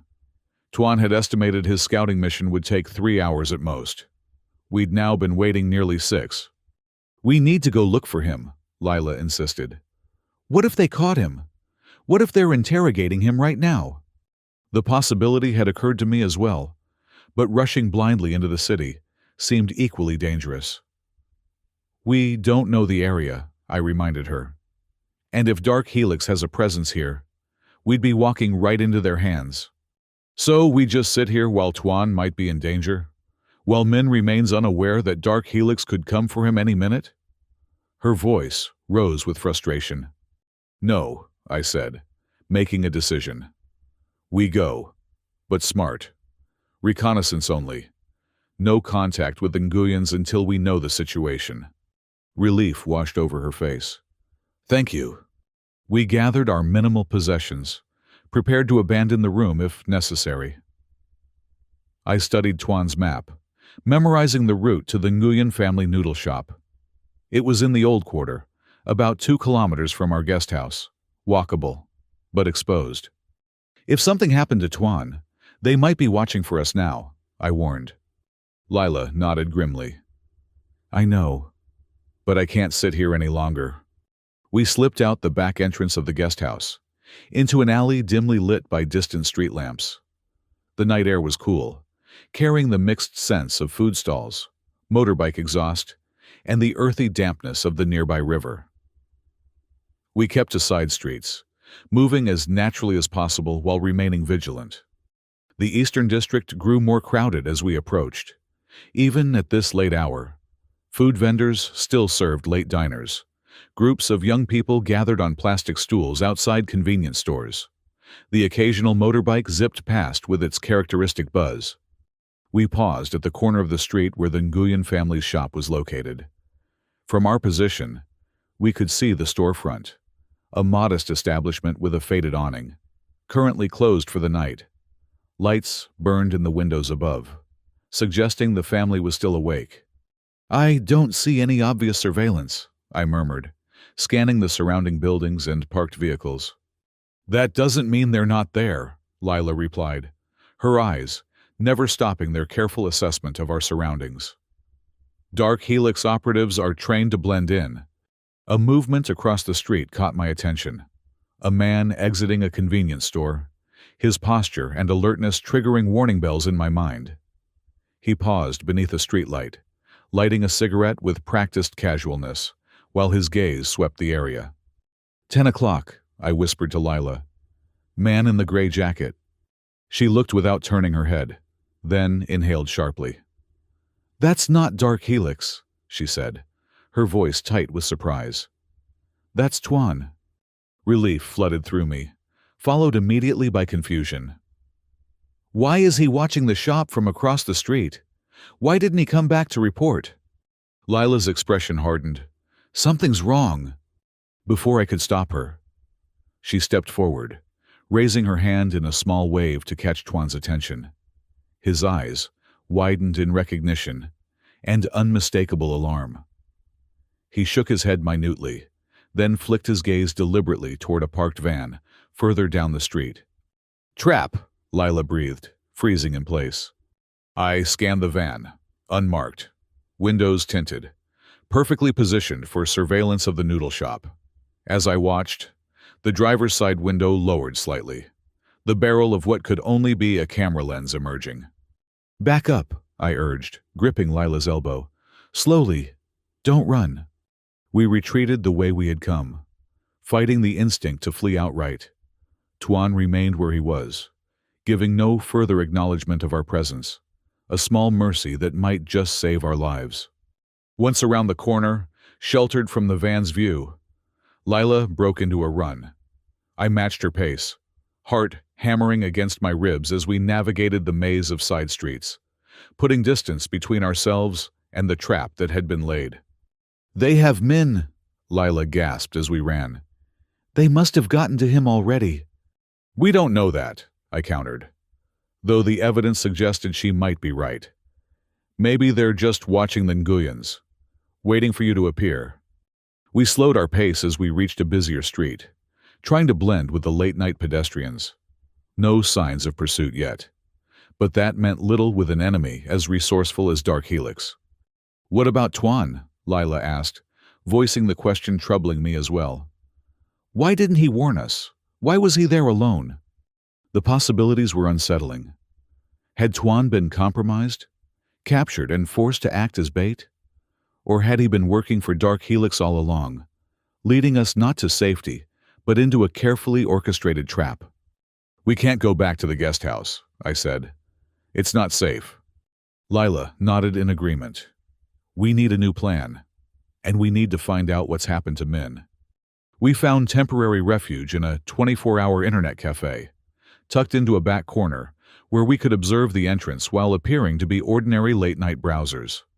The fluorescent lighting and constant click of keyboards created a strange counterpoint to our desperate situation. "If Dark Helix has Min," Lila said, voice low, "they'll use him as leverage to make me surrender." "If they had him, wouldn't they have made that clear already?" I reasoned. "Sent you a message, a photo, something to prove they have him." She considered this. "Unless they're not certain of the connection, I was careful never to use his real name in any documentation, never to acknowledge him as my brother. As far as official records go, we have no relationship. So they might be watching the Nguyens because of rumors or suspicions, but without confirmation," I suggested. "Exactly." She leaned closer, lowering her voice further. "Which means Min might still be safe, still unaware of the danger." I thought about our options, limited as they were. We need intelligence. We need to know exactly what Dark Helix knows, and what they're planning. "And how do we get that?" Lila asked, frustration edging her tone. I didn't have an immediate answer. We were outmatched in almost every way: resources, manpower, technology. But then, an idea began to form. "The information you stole from them. You said it was stored on a server that only you can access." She nodded. "With biometric authentication tied to the protein marker they injected me with." "Can you access it remotely, without physically going to wherever the server is?" "Yes. That was the point, to store it somewhere I could reach from anywhere. But they couldn't." She caught on to my thinking. "You want to look at the files. Not all of them. But if there's anything about their current operations. About Min." Lila hesitated, then pulled out her phone. "I've avoided connecting to any network since I escaped. Too easy to track. But..." She glanced around the crowded cafe. "Here, among so many other signals. It might be safer." She navigated to what appeared to be a standard cloud storage service, then entered a complex password. The screen remained blank for several seconds before prompting for another verification step. Lila pressed her thumb against the screen, then held the phone against her scarred forearm. "The phone's camera can detect the fluorescence from the protein marker under the right light," she explained, seeing my puzzled expression. "It's faint enough that human eyes can't see it, But digital sensors can... The screen flashed green, then populated with folders, dozens of them, labeled with alphanumeric codes that meant nothing to me. Most of this is research data, Lila explained, scrolling quickly. Chemical formulas, test results, subject profiles. She navigated to a folder marked OPSEC. But this might have what we need.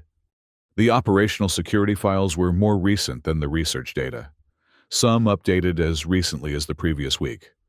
Lila opened one labeled HVT tracking, high-value targets. I assumed.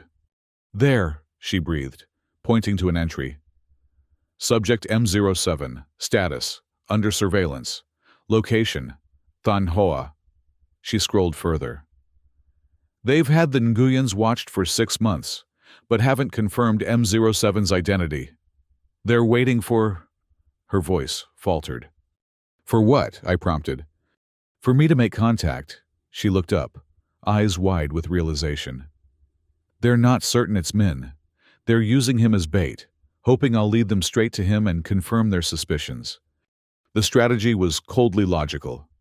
Dark Helix knew Lila would eventually try to find her brother. Rather than waste resources chasing her across the country, they could simply watch potential locations and wait for her to come to them. Is there anything about Tuan in there? I asked. Or Mai? Have they been compromised? Lila searched further, navigating through encrypted files with practiced ease. Nothing specific, but there's mention of local assets recruited in target areas. They could have gotten to Tuan after he left us. Or earlier, I said grimly. We can't be sure who to trust now. She nodded, continuing to scan the files. Wait, here's something. Operation Shutdown, scheduled to commence. She paled. Tomorrow morning. Full extraction of subject M07 for leverage and verification. She looked up at me, horror in her eyes. They're going to take Min. Tomorrow. The revelation landed like a physical blow. We had hours, not days, to prevent Dark Helix from capturing Lila's brother. We need to warn the Nguyens. Get Min away from there before morning, I said, already calculating distances, timelines, escape routes. But how? The shop is being watched. We can't get close without being seen. I thought of the van with its surveillance camera, of Tuan's warning gesture. Direct approach was impossible, but perhaps... The tunnels, I said suddenly. Mai's map showed extensive networks. What if they extend this far? What if there's an entrance near the Nguyens shop? Lila's expression brightened with renewed hope. She pulled out the folded paper Mai had given us, spreading it on the table beside her phone. The map showed tunnel systems spreading like veins beneath the region, many extending well into what would now be Than Hoa's boundaries. Here, she pointed to a section marked with faded ink. Old Town Sector.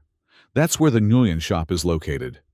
I studied the map, trying to correlate century-old markings with modern streets.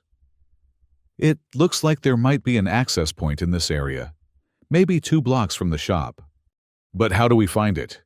The entrance could be anywhere, in a basement, behind a wall. We don't have time to search the entire neighborhood. She was right. Without someone to guide us, finding a hidden tunnel entrance in an unfamiliar city would be nearly impossible, especially under surveillance. Wait, I said, remembering something. Mai said the tunnels were used during the war. That means others in the city might know about them. Older residents, particularly those with connections to the resistance. Like the woman running our guest house, Lila suggested. She's about Mai's age, part of the same network. It was risky to return to the guest house, but we had few alternatives. If Dark Helix had compromised Tuan, they might already know about our accommodations. But it was a chance we had to take. We paid for our time at the internet cafe and left separately. Lila first, me following 5 minutes later, before reuniting in an alley 2 blocks away. The city had grown quieter as midnight passed, the streets emptier, making us more conspicuous, but also allowing us to move more quickly. We approached the guest house from the rear, observing for several minutes, before determining it appeared uncompromised. The elderly proprietor, whom we knew only as Madame Lin, was still awake, reading by lamplight in her small office near the reception desk. When we tapped gently at the back door, she admitted us without surprise, as if midnight visitors were an everyday occurrence. Perhaps, in her line of work, they were. "Tuan has not returned," she said before we could ask. "We saw him," Lila explained quickly, "near the Nguyen shop. We think he may have been compromised." Madame Lin's weathered face revealed nothing. "I feared as much when he did not check in." She gestured for us to follow her to a small room behind the kitchen, where a radio sat on a shelf. "Our network has been monitoring Dark Helix's movements. They have increased activity across the city tonight. Something is happening." "They're planning to take Min tomorrow morning," Lila said urgently. "We need to get to him first." The old woman's eyes sharpened with interest. "The boy is important to you?" "He's my brother. I've been searching for him for 3 years." Madame Lin studied her face, seeming to reach a decision. "Then we must move quickly." She moved to a cabinet, extracting what looked like an ancient leather-bound ledger. Inside, however, was a modern tablet device, incongruously high-tech in her gnarled hands. "The tunnels have been mapped digitally by our network," she explained, activating the screen. "Many entrances have been sealed or built over as the city expanded, but we maintain access to key pathways." The screen displayed a detailed map of underground Tanhua, far more comprehensive than Mai's paper version. Madame Lin zoomed in on the Eastern District. "The Nguyen shop is here," she indicated. "The nearest tunnel access is in the basement of the old temple, 1 block south. From there, a passage runs directly beneath their street." Hope surged within me. "Can you guide us?" She nodded solemnly. "I will take you myself. But first, we must gather supplies." She moved with surprising efficiency for her age, collecting flashlights, water, a small medical kit. "And you will need these." From a locked drawer, she produced 2 objects that made my heart sink. Handguns, compact and well-maintained. Lila took one without hesitation, checking it with practiced movements that suggested this wasn't her first time handling firearms. I was less comfortable, but accepted the second weapon, knowing that where we were going, we might need more than good intentions to survive. "Dark Helix operatives are armed and under orders to use lethal force if necessary," Madame Lin said, reading my expression. "I do not give these lightly." Within 20 minutes, we were ready. Madame Lin led us through the quiet streets, moving with the confidence of someone who had navigated them for decades. The old temple she'd mentioned was a small structure tucked between newer buildings, its traditional architecture almost lost amid modern construction. A caretaker met us at a side entrance, exchanging quiet words with Madame Lin, before leading us to what appeared to be a storage room filled with ceremonial items. He moved aside a heavy cabinet, revealing a trapdoor similar to the one in Mai's kitchen. "The passage is clear to Sector 4, he informed Madame Lin. "Beyond that, we have not checked in several months." "It will have to do," she replied, already lifting the trapdoor. The tunnel below was narrower than those we'd navigated earlier, forcing us to walk single file, hunched slightly, to avoid hitting our heads on the low ceiling. Unlike the rough-hewn passages beneath the forest, these were lined with brick in many sections, speaking to their greater age and more frequent use. Madame Lin led with surprising vigor, navigating turns and junctions with unwavering confidence. The beam of her flashlight occasionally illuminated markings on the walls, symbols whose meaning was known only to the resistance network that had maintained these passages for generations. "The tunnel will take us to a point approximately 30 meters from the Nguyen building," she explained, as we walked. "There is a maintenance access that emerges in an alley behind their shop. From there, we can reach them without being observed from the street." "And you're certain Dark Helix won't know about these tunnels?" I asked. "Nothing is certain," she replied pragmatically. But these passages have remained secret through 3 wars. The knowledge is passed only to those who have earned absolute trust. We continued in silence after that, each absorbed in our own thoughts. For Lila, this journey represented the culmination of years of sacrifice and struggle. For me, it marked the final step away from the isolated existence I'd built for myself. A deliberate plunge into a conflict I could have avoided by simply closing my door that rainy night. Yet I felt no regret, only a steadily building resolve. Whatever awaited us beneath the Nguyen family's noodle shop, I would face it alongside Lila. After nearly 40 minutes of walking, Madame Lin raised her hand, signaling us to stop. Ahead, the tunnel ended in what appeared to be a solid wall. She approached it, running her fingers along the edges until she found what she was looking for, a recessed handle, nearly invisible in the dim light. "From here, we must be absolutely silent," she whispered. "The access point opens into a storage room that the Nguyens use for dry goods. If they hear us, they may raise an alarm." She pulled the handle, revealing a narrow passage upward. One by one, we climbed the rusted metal rungs embedded in the wall, emerging into a small space that smelled of dried herbs and rice. Wooden shelves lined the walls, stacked with ingredients for the family's noodle business. Madame Lin carefully closed the hidden door behind us, which blended seamlessly into the floor. She motioned for us to follow her to the storage room door, pressing her ear against it before slowly turning the handle. Beyond lay a kitchen, commercial but small, the kind of family-run operation common in Thanh Hoa.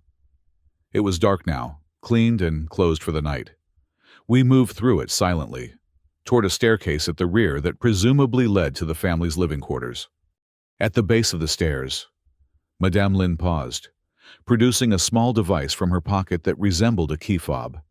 She pressed it once, and within moments, footsteps sounded above, cautious, deliberate. A middle-aged man appeared at the top of the stairs, surprise evident on his face when he saw 3 intruders in his kitchen. Before he could speak, Madame Lin made a gesture, a specific movement of her hand that caused immediate recognition in his eyes. He nodded once and beckoned us up. The living area above the shop was modest but comfortable, a family space with worn furniture and children's school books on the table. A woman stood in the corner, arms protectively around a child of about 10. "Ming." I heard Lila's sharp intake of breath beside me, saw her body tense as if to rush forward. I placed a gentle hand on her arm, a reminder to proceed carefully. The boy was watching us with wide, fearful eyes, clearly frightened by our sudden appearance and the adult's tense behavior.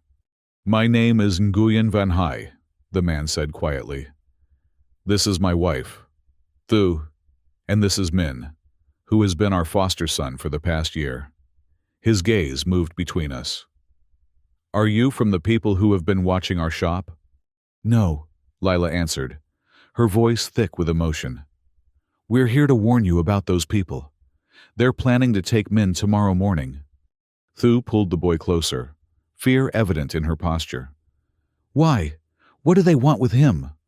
Lila stepped forward slowly, her eyes never leaving the child. "Min, do you remember me? It's been a long time, and you were so young." The boy studied her face, confusion giving way to a dawning recognition that made my heart clench. "Lila," he whispered, the name emerging uncertain, as if from a half-forgotten dream. She nodded, tears now flowing freely down her cheeks. "Yes, little brother, it's me." For a moment, no one moved. Then Min broke free from Thu's protective embrace and ran to Lila, throwing his arms around her waist. She knelt to his level, holding him tightly, her body shaking with silent sobs. "You came back," he mumbled into her shoulder. "You promised you would." "I'm sorry it took so long," she whispered. So sorry." The Nguyens watched this reunion with a mixture of confusion and concern. Madame Lin stepped forward to explain in rapid, quiet Vietnamese. I caught only fragments. "Danger. Tomorrow. Escape. But the gravity of her words was evident in the couple's expressions. We always knew this day might come, Hai said when she finished. When Min arrived in our village, he was half-starved, terrified. He spoke of men in black vehicles, of his sister who helped him run away. The elders brought him to us because my brother works at the hospital. We could care for him properly, help him recover. And we have loved him as our own, Thu added, her voice breaking slightly. But we always understood he might not be ours to keep. The simple dignity of their acceptance moved me. They had opened their home to a traumatized child, given him stability and love, all while knowing they might one day lose him. It echoed Mai's generosity, Madame Lin's courage, reminders that even in a world where organizations like Dark Helix existed, goodness persisted. Lila finally released Min, though she kept one arm around his shoulders as she addressed his foster parents. I can never thank you enough for protecting him. But now, I need to ask for your help again. We need to get him away from here before morning. Where will you go? Hai asked. It was the question we hadn't fully answered ourselves.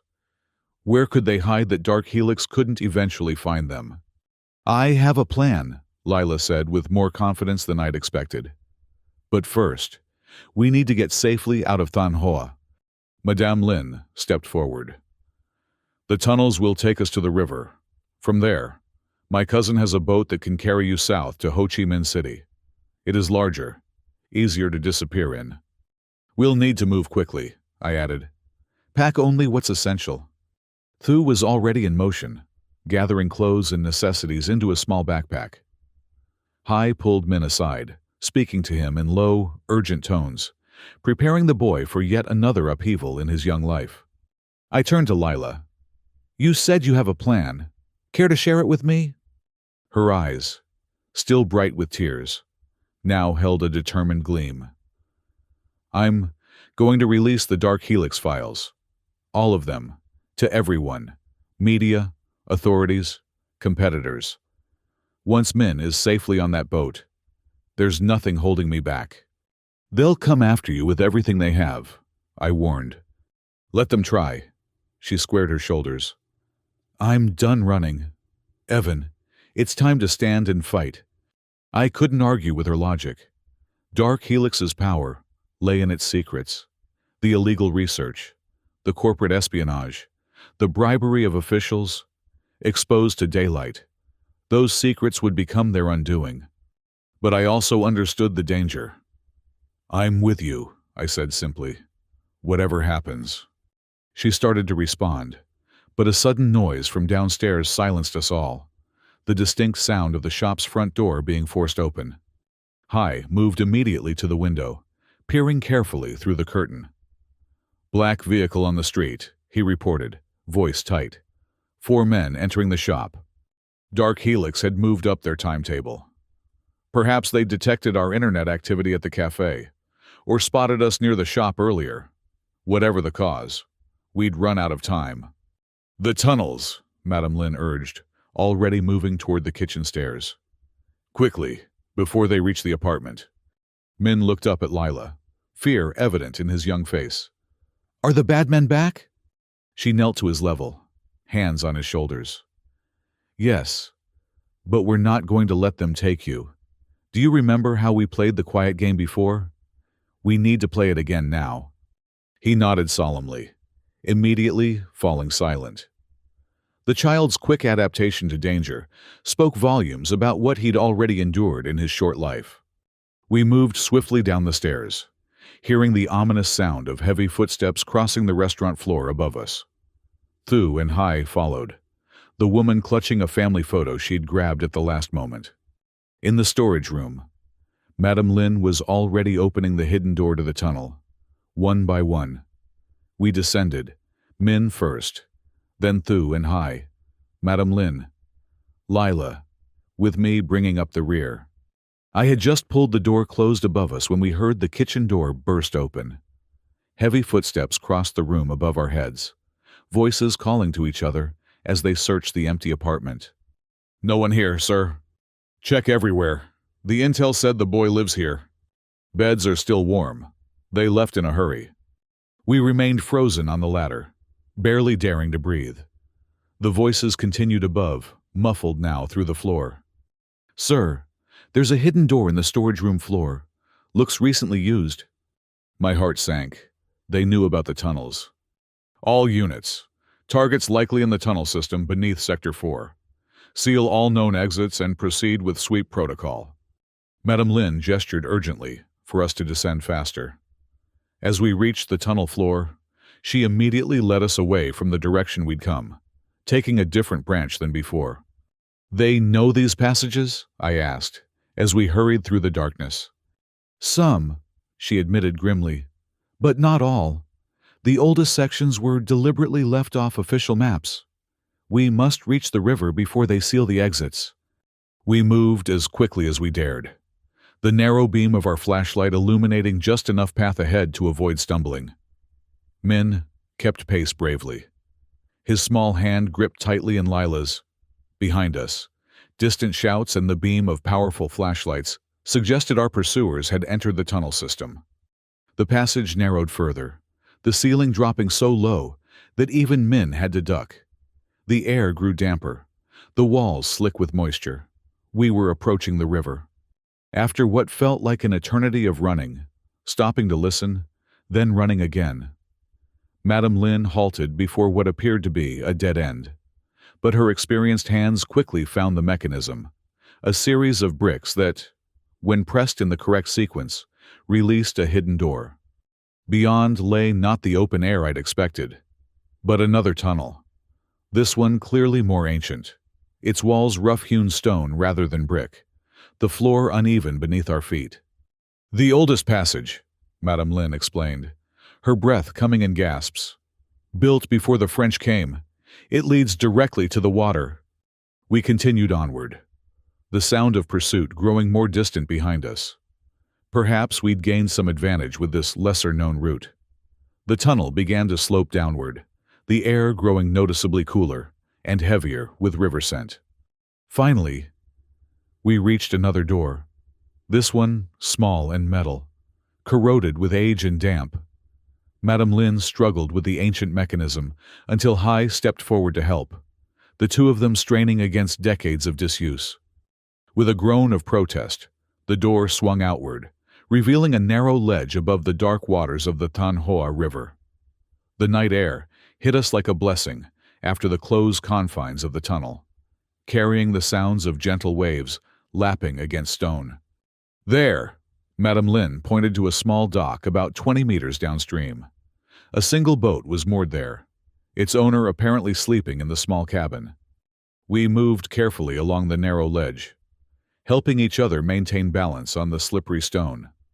When we reached the dock, Madame Lin approached the boat and exchanged quiet words with its occupant, an elderly man who emerged looking rumpled, but immediately alert when he understood the situation.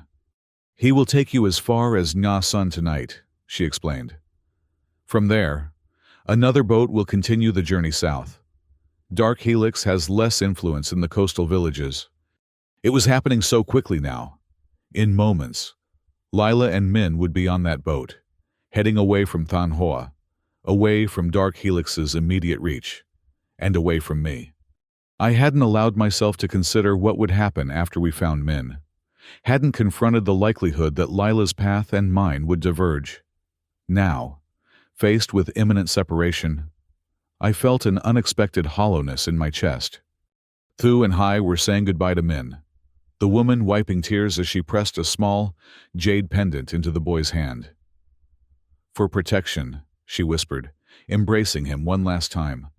Lila stood nearby, her arm around her brother's shoulders, her expression a complex mixture of gratitude, relief, and determination.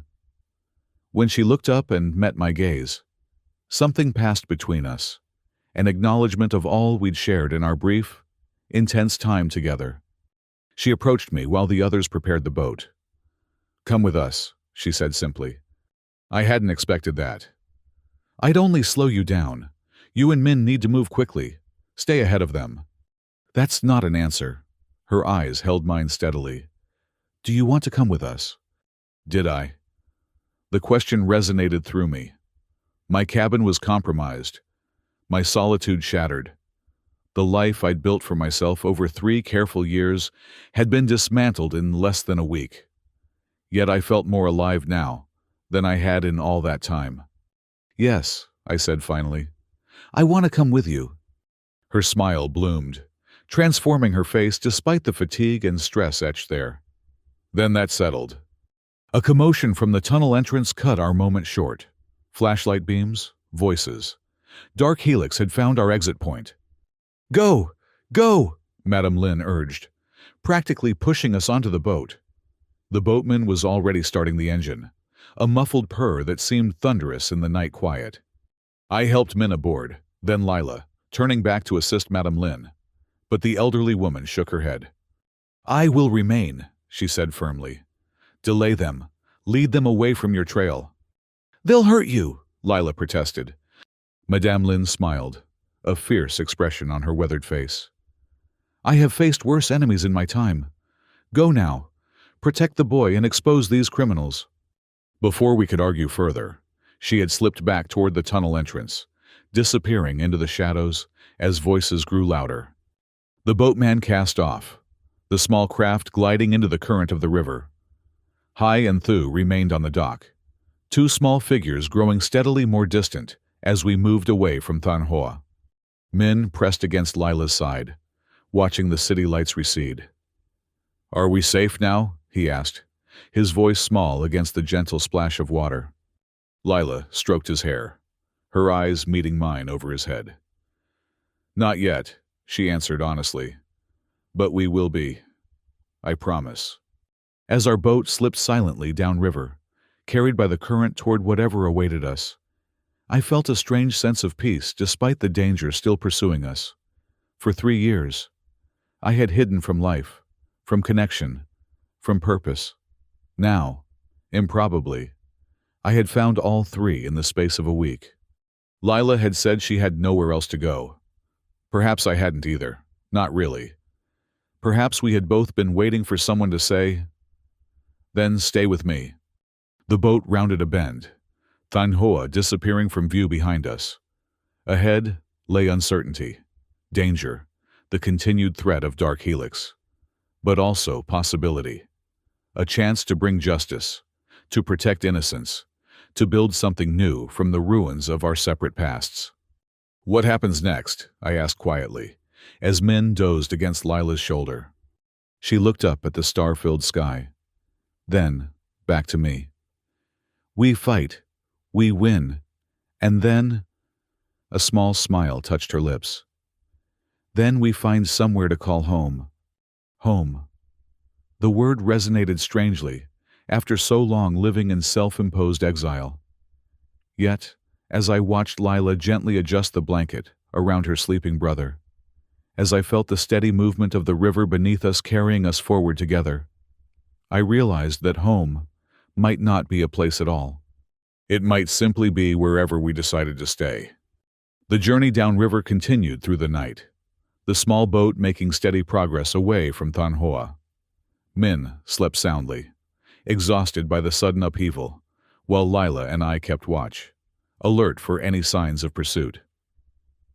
The boatman, an elderly veteran named Duke who had known Madame Lin since childhood, navigated with quiet confidence, occasionally pointing out landmarks visible in the moonlight. Dark Helix will have people watching the main docks, Lila said softly, breaking a long silence. And probably helicopter surveillance by morning. I nodded, already considering our options. Duke is taking us to Na San, correct? Is there somewhere there we can access your server, release the files? She shook her head. I need more secure equipment than a village internet cafe would have. And once I start the upload, Dark Helix's systems will detect it immediately. We'd need to be ready to move the moment it's complete. So Ho Chi Minh City is still the plan? Yes. Anonymity in numbers. We can lose ourselves in the crowds while I access a secure terminal. Min stirred in his sleep, murmuring something unintelligible before settling again. Lila's expression softened as she looked at him, gently brushing hair from his forehead. "He's grown so much," she whispered. 3 years. I've missed so much of his life." "You saved his life," I reminded her.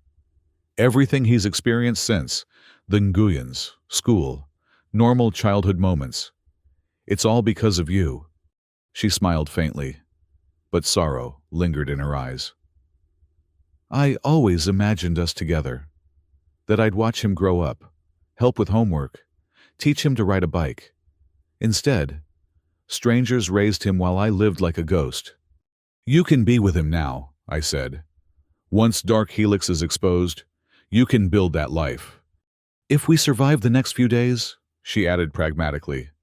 Dawn found us approaching Nga, a smaller river town where Duke had arranged for us to transfer to another boat. As we neared the modest dock, I noticed Lila growing increasingly tense, her eyes scanning the shoreline with renewed vigilance. "What is it?" I asked. "Something feels wrong," she replied. "This transfer point. It would be the logical place to intercept us if they tracked our escape route." I studied the dock and surrounding area. Nothing seemed immediately suspicious. A few local fishermen preparing their boats. A woman selling produce from a small cart. Yet I'd learned to trust Lila's instincts. "Duck," I called softly to our boatmen. "Is there another landing point? Somewhere less obvious?" The old man considered, then nodded. "There is a small pier 2 kilometers downstream, used mainly by the fish farmers, less visible from the main road." "Take us there instead," I requested. Duke adjusted our course without question. As we pulled away from the main harbor, I caught a glimpse of movement on the dock. 2 men in nondescript clothing, suddenly alert, speaking into communications devices. Lila saw them too, her body tensing further. "We were right," she murmured. "They're watching the scheduled transfer point." "But how did they know?" I wondered. "Madame Lin wouldn't have revealed the plan, even under duress." Lila's expression darkened. "Tuan, if they turned him, he would know the general escape route, if not the specifics." The implication settled heavily between us. If Dark Helix had compromised one member of the network, others might be at risk too, including whoever was meant to meet us at Nyasun. The alternate pier Duke brought us to was little more than a weathered wooden platform extending into the water, surrounded by floating fish farms. A single figure waited there, a middle-aged woman with a weather-beaten face who exchanged coded greetings with Duke before helping us disembark. "I am Chi," she introduced herself tersely. "My boat is ready, but we must hurry. Strange men have been asking questions in town since dawn." We thanked Duck, who declined payment with a shake of his head. "For the resistance," he said simply, before turning his craft back upriver. Chi's boat was larger than Duke's, with a covered cargo area where we could hide from aerial observation. As she guided us away from the pier, Min finally fully awoke, momentarily confused by his unfamiliar surroundings. "Where are we?" he asked, rubbing sleep from his eyes. "On our way south," Lila explained, keeping her tone light despite the tension I could see in her shoulders. "Do you remember I promised to take you on a boat ride someday? Well, this is it." The boy seemed to accept this, though his perceptive eyes noted the adult's watchfulness. "Are the bad men still chasing us?" "Yes," Lila answered honestly. "But we have a plan to stop them." "Is it dangerous?" She hesitated, clearly torn between reassurance and truth. "It could be, but sometimes we have to do dangerous things to make things right." Min considered this with surprising maturity. "Like when you helped me escape before?" "Exactly like that." She smiled at him, pride evident in her expression. Chai interrupted this moment, her voice low and urgent. "There is a problem. A checkpoint has been established at the river junction ahead. All boats are being searched." My heart sank. Dark Helix was closing the net quickly, cutting off escape routes with an efficiency that spoke of significant resources and influence. "Can we bypass it?" I asked. "Take a different route." Chi shook her head. The only alternate path adds 2 days to our journey and passes through shallow waters. This boat would run aground. What about by land? Lila suggested. Is there a point where we could disembark, travel around the checkpoint, then return to the river? She considered this, calculating distances and risks. Yes, possibly. There is a landing about 1 kilometer ahead, before the checkpoint. From there, a forest path could take you to a point south of their position, but it would mean traveling exposed, on foot, for at least 5 kilometers. 5 kilometers through unfamiliar terrain, with a 10-year-old in tow and Dark Helix operatives actively searching the area. Not ideal, but better than sailing directly into a checkpoint. We'll take that option, Lila decided. She nodded, already adjusting our course toward the landing she'd mentioned.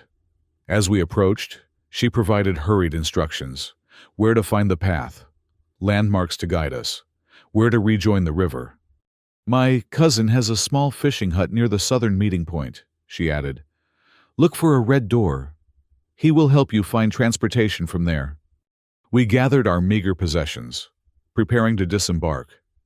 Chi pressed a small package of food into Min's hands, ruffling his hair with unexpected gentleness.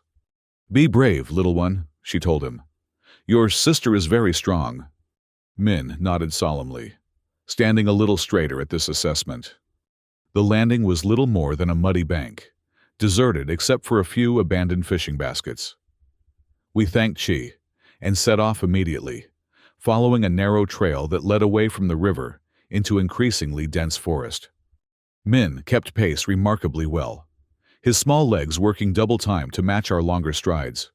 Occasionally, Lila would lift him over fallen trees or mud puddles, but mostly he managed independently, a determined set to his young features. You're doing great, I encouraged him after nearly an hour of walking. We'll rest soon. He nodded, offering a small smile that reminded me powerfully of his sister. Despite the circumstances, I found myself wondering what this bright, resilient child might grow up to become, given the chance at a normal life. The forest path gradually sloped upward, taking us over a low ridge that offered momentary glimpses of the river below. From this vantage point, we could see the checkpoint Chi had warned us about. Several boats moored midstream, uniformed figures boarding and searching vessels as they approached. Not just local authorities, Lila murmured, studying the scene through a gap in the trees. Those are Dark Helix operatives coordinating the search. I squinted, making out black-clad figures directing the uniformed officers. They must have significant influence to commandeer official resources like this. Money talks, she replied grimly. And Dark Helix has plenty of it, along with blackmail material on half the officials in this region. We continued onward, the path now descending toward the river again. According to Chi's instructions, we were more than halfway to our rendezvous point. Min was beginning to flag, his earlier energy waning, small shoulders drooping with fatigue.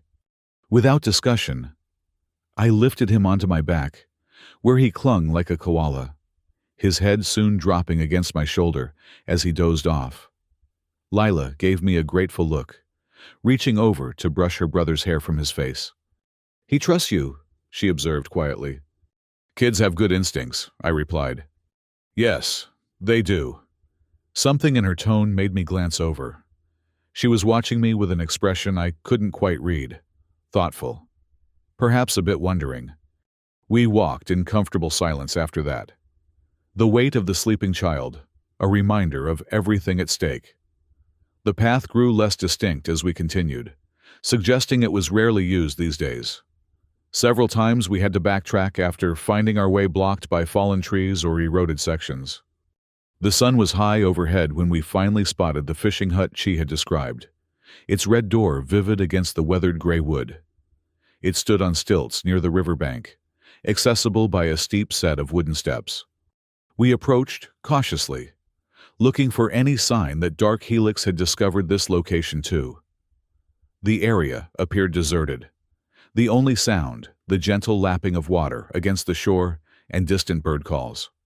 Lila went ahead while I waited with the still sleeping Min, hidden among the trees. She climbed the steps to the hut and knocked on the red door in a specific pattern. 3 quick taps. Pause. 2 more. For a tense moment, nothing happened.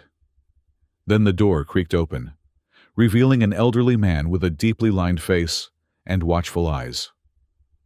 He and Lila exchanged a few quiet words before she turned and waved me forward. Inside, the hut was sparse but clean. A single room with fishing equipment hanging from the walls, a small cooking area, and a platform bed covered with woven mats. The old man, who introduced himself simply as Nam, offered us water from a clay jug. Chi radioed ahead, he explained, as Min woke up, blinking drowsily at our new surroundings. The checkpoint has been expanded. They are now searching all vehicles on the main roads as well. Have they identified us specifically? Lila asked. Nam nodded gravely. They have descriptions. The woman with the U-shaped scar, the boy, and the tall, foreign-looking man. I raised an eyebrow at this last description. I wasn't foreign, just perhaps different enough from the local population to stand out. What about the river south of here? Is it still passable? Lila pressed. For now, but they are moving methodically downstream. By nightfall, I expect they will have checkpoints as far as the delta. Nam studied us with shrewd eyes. You must understand, they have deployed resources as if hunting terrorists, not fugitives. Whatever you have done to anger them, it has motivated an exceptional response. It's what I'm about to do that they truly fear, Lila replied. I need to reach a secure location with reliable internet access. Somewhere I can stay connected for at least 30 minutes, without interruption. Nam considered this request. There is a place, a tech repair shop owned by my grandson in Ngatu Junction, 10 kilometers from here. He has generators, satellite connections for his business. Can you take us there? By boat, yes. The road is too closely watched. Lila turned to me, her decision already made. This is our chance. From there, I can release everything, all the Dark Helix files, all the evidence of their crimes. Once it's public, their power diminishes significantly. And after, I asked, where will you and Min go then? She hesitated, the question seemingly catching her off guard. I haven't thought that far ahead. Somewhere new. Somewhere they can't find us. There was an implicit question in her words, one I wasn't ready to answer yet. Instead, I focused on the immediate plan. When can we leave for the tech shop? Now is best, Nam replied. My fishing boat attracts no special attention. If we leave immediately, we can reach Ngatu by sunset. We gathered our few possessions once more, ready to continue our journey. As Nam prepared his boat, Min approached me, his young face serious. Are you staying with us? He asked directly. After we get away from the bad men? The question, coming from him, hit differently than when it had been implied by Lila. I knelt to his level, meeting his earnest gaze. Would you want me to? I asked carefully. He nodded without hesitation. You make Lila smile. She didn't smile before, in my memories. The simple observation pierced something in me. Had I made Lila smile? Had this frightening, desperate journey somehow brought joy to either of them? It seemed impossible, yet Min's perception couldn't be dismissed. I'd like to stay with you both, I told him honestly. If that's what you and your sister want. He grinned, revealing a missing tooth. Good. You can teach me how to fix engines like you fixed your cabin generator. I laughed, surprised he'd remembered that detail from Lila's stories about me. It's a deal. Nam's boat was smaller than Chi's, a weathered fishing vessel that reeked of its daily catch, despite obvious efforts to keep it clean. We concealed ourselves beneath tarpaulins in the hold, surrounded by empty baskets that would presumably be filled with fish on Nam's return journey. The river felt different from this lower vantage point, darker, more immediate. Water slapped against the hull inches from our faces, the boat's gentle rocking both soothing and nauseating. Min handled it well, treating the journey as an adventure rather than an escape. He whispered questions to Lila about the fish, the river, the places we passed, maintaining the illusion that this was simply an exciting trip rather than a desperate flight. From my position, I could see slivers of the world passing by through gaps in the tarpaulin, flashes of shoreline, other boats, occasional buildings. Once, the distinctive rumble of patrol boats approached, and we held our breath until they passed without stopping Nam's humble vessel. The journey to Natu took longer than expected, the boat forced to take detours around several checkpoints. Darkness had fully fallen by the time Nam finally announced our arrival, helping us emerge from our hiding place on still wobbly legs. The tech shop occupied the ground floor of a narrow building on a side street, its windows glowing with the blue light of multiple computer screens.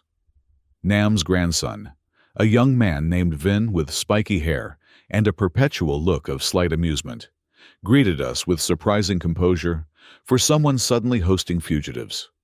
"Grandfather explained the situation," he said, leading us through the repair shop to a back room filled with computer equipment in various states of disassembly. "You need secure access for 30 minutes. I can provide that, but there's a complication." "What kind of complication?" Lila asked warily. Vine pointed to a small television in the corner, currently showing a news broadcast. On the screen, grainy security camera images of Lila, Min, and me were displayed, alongside a news ticker identifying us as dangerous fugitives, wanted for questioning in connection with terrorist activities. "They're controlling the narrative," Lila said bitterly, "making us the villains before we can expose them." "It gets worse," Vin continued. "They've instituted a digital dragnet. Any attempt to access certain servers, which I assume includes the one you want to reach, will trigger automated alerts. They'll have your location within minutes." This was a complication we hadn't anticipated. Lila's plan had always been to access her hidden server, download the incriminating files, and distribute them widely. But if Dark Helix was monitoring that specific digital signature, "We need a decoy," I said, an idea forming. Multiple decoys, actually. Simultaneous access attempts from different locations to confuse their tracking systems. Vine's eyes lit up with professional interest. "That could work. I have contacts, other tech shops, gaming cafes. If we coordinated attempts from, say, 5 different locations across the province." "They'd have to split their response teams," Lila finished, catching on quickly. "And while they're chasing ghosts, I complete the actual download and distribution." "Can you arrange this?" I asked Vin. He was already reaching for his phone. "Give me 20 minutes to contact my network, but you'll need to prepare whatever you're planning to do. Once we start, everything needs to happen fast." While Vin made his calls, Lila sat at a workstation, fingers flying over the keyboard as she prepared for the data transfer. Min watched her work with fascination, occasionally asking questions that she answered with remarkable patience despite the pressure. I found myself standing slightly apart, struck by the tableau they presented: sister and brother, reunited against impossible odds, their bond intact despite years of separation. They had a connection I'd forgotten could exist between people, a natural belonging that made my years of self-imposed isolation seem suddenly hollow. Vine returned, interrupting my thoughts. "It's arranged. 5 access points, spread across a 50-kilometer radius. Each will attempt to connect to your server at precisely 9:30 p.m., creating the impression of a coordinated hack." Lila checked the time. 9:15 p.m. "That gives us 15 minutes to prepare. Once I start the actual transfer, how long will it take?" "Depends on the file size," Vin replied. "But, with my connection, maybe 5 minutes for a complete download. Another few minutes to upload to the distribution points you've selected." "And how long before Dark Helix narrows down our location?" Vin's expression was grim. "If they're as good as you say, 10 minutes, maximum. We'll need to be ready to move the moment the upload completes. Nam, who had been quietly conferring with his grandson in Vietnamese, stepped forward. I have arranged transportation. A truck will be waiting behind the shop. It can take you to the coastal road, where a boat will carry you to international waters. International waters? I questioned. What then? A fishing vessel from the Philippines, Nam explained. They will take you to Manila, where you can disappear more effectively than anywhere in Vietnam. It was a bold plan, risky, but offering the best chance of true escape. Dark Helix's influence clearly extended throughout Vietnam's power structures, but might be more limited internationally. As 9:30 approached, we made final preparations. Nam provided us with new clothes to change our appearance, while Vin configured the computer for maximum efficiency. Min, sensing the gravity of the moment, sat quietly in a corner, watching us with solemn eyes. At exactly 9:29, Lila sat before the computer, fingers poised above the keyboard. She looked up at me, a mixture of fear and determination in her expression. "Whatever happens in the next 10 minutes," she said softly. "Thank you for saying, 'stay with me' that night. You gave me hope when I had none left." Before I could respond, the clock ticked over to 9:30. She turned back to the screen and began typing rapidly, entering complex sequences of characters that meant nothing to my untrained eye. Around the room, monitors displayed various progress bars and code sequences as the decoy operations launched simultaneously across the province. "I'm in," she announced after a tense minute. "Beginning file transfer now." On the main screen, a progress indicator appeared, slowly filling as gigabytes of incriminating data began flowing from her hidden server to Vin's computer. 3 minutes remaining, Vin reported, monitoring another screen showing security traces. No targeted response yet. They're registering the attempts but seem confused by the multiple access points. Lila didn't acknowledge him, completely focused on her task. Her fingers continued their dance across the keyboard, occasionally pausing to enter new commands as security protocols required authentication. At the 2-minute mark, Vin tensed. "They're narrowing it down. They've eliminated 2 of the decoy locations already." "Almost there," Lila muttered, eyes never leaving her screen. The download completed with a soft chime.